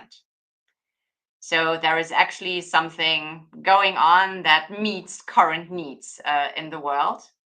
And I guess what we talked about earlier, saying psychological safety and trust, etc. There are the different studies that tap into that one, that the direct manager, the line manager, is the key reason for a person to stay, to be motivated, and to be productive. I would just say, building on all of that, I would just say too, I mean, I think in general, organizations are getting more data-driven. We have more capability to be data-driven. And so with that, there is greater expectation around developing our capabilities, especially in terms of leadership development and those strategies. And I think historically, there are a lot of situations in which leadership development has been, spent on, and there's never really been kind of any clear indicator of how useful it is. I think more and more organizations are seeing that, especially as they tighten budgets, of course, right? They want to see very much that direct correlation. And I think with that too, we're also really getting more into how do we think people are going to improve. We probably all on this panel know, right, that like a one and done training is not going to really do anything. And the research says, as far as kind of styles of leadership, there is no one style of leadership that is like the perfect, leadership for all, right? And so, really getting more inclusive of the types of things that we include in leadership development. So Stacy mentioned earlier about nudging, right? And part of that is the organizational facilitation of that, but it's also coaching. It's about, cohorts where they check in on each other. It's really having, their own leaders, right? Check in on how are they demonstrating what they've learned in there. So I know that doesn't necessarily directly answer that from kind of a statistical lens, but that's what I've observed, is that we are being more data driven, and with that, the programs are under greater scrutiny and are evolving because of it. I will support what the two other panelists have said so far. Being adaptive and also aligning yourself with the operation side. I think very often leadership development is seen as an HR function. And of course, HR has to have the buy-in of operations or other departments to make sure that not only the strategic objectives align with the metrics that we want to see and the skill set that we want to develop in our leaders, but also how are we going to provide the feedback? How are we going to measure them?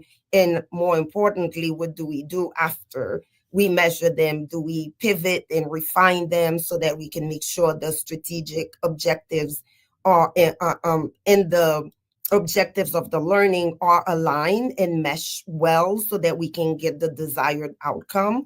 That's important for me. And I think Alex just mentioned, I don't think you used the word peer-to-peer mentoring, but I think you use CORE. But to me, that's been an effective approach or initiative when it's done correctly. I've seen leaders that actually pair people with each other that are peers, but they help develop each other, because then it creates that psychological safety I think Heidi was mentioning, in terms of, this is my peer, so I don't really it's not my supervisor. I can be vulnerable to some degree and allow that person to show me how they're working on the same project that I have to work on, but that I may be struggling with. So coaching, peer-to-peer mentoring, having also mentors that are maybe on a supervisory level, as well as staying close, that making sure you're not operating in a silo, but that whatever you're working on in the skill set you want to measure align with the strategic outlook for operations. Yeah, and I just want to share a quick statistic that I came across. Gartner research says that by 2028, 15% of all daily decisions are going to be made autonomously through AI. 15% minimum. So what does that mean from like a leadership development perspective, and how we can face these uncertainties, challenges, external? It's one of those where we have to start thinking about, how do we empower our managers to become, again, storytellers, better decision makers, critical thinking skills, problem solving. All of this rises to the top.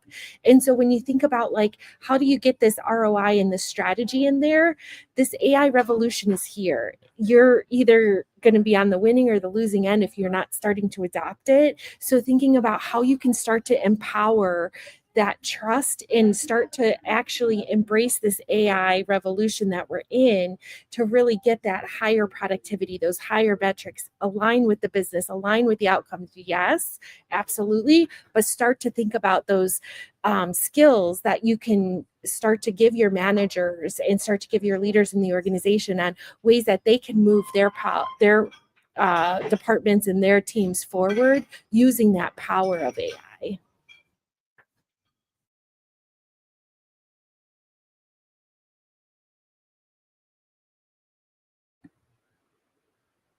I was giving a moment of pause just to see if anyone wants to add anything.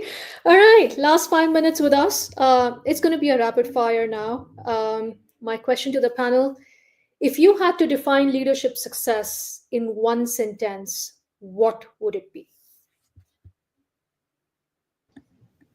Happy customers. It's not a full sentence, but essentially your external and your internal customers are satisfied to some degree. And it mitigates risks. As an attorney, I'm always looking at the risks for the company. So when you've been able to create a product or serve or deliver a product or service that your external clients are happy with, while having tools and strategies in place internally to make sure that your internal clients or customers are also engaged. There's been some conversation about what satisfied means, but engaged and happy to return to come to work with low turnover scores. I think that's success. That means you're doing something right.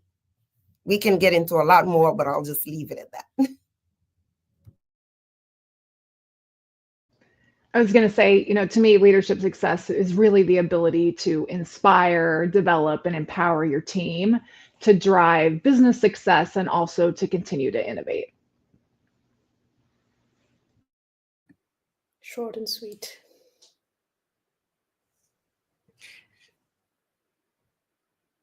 Stacy?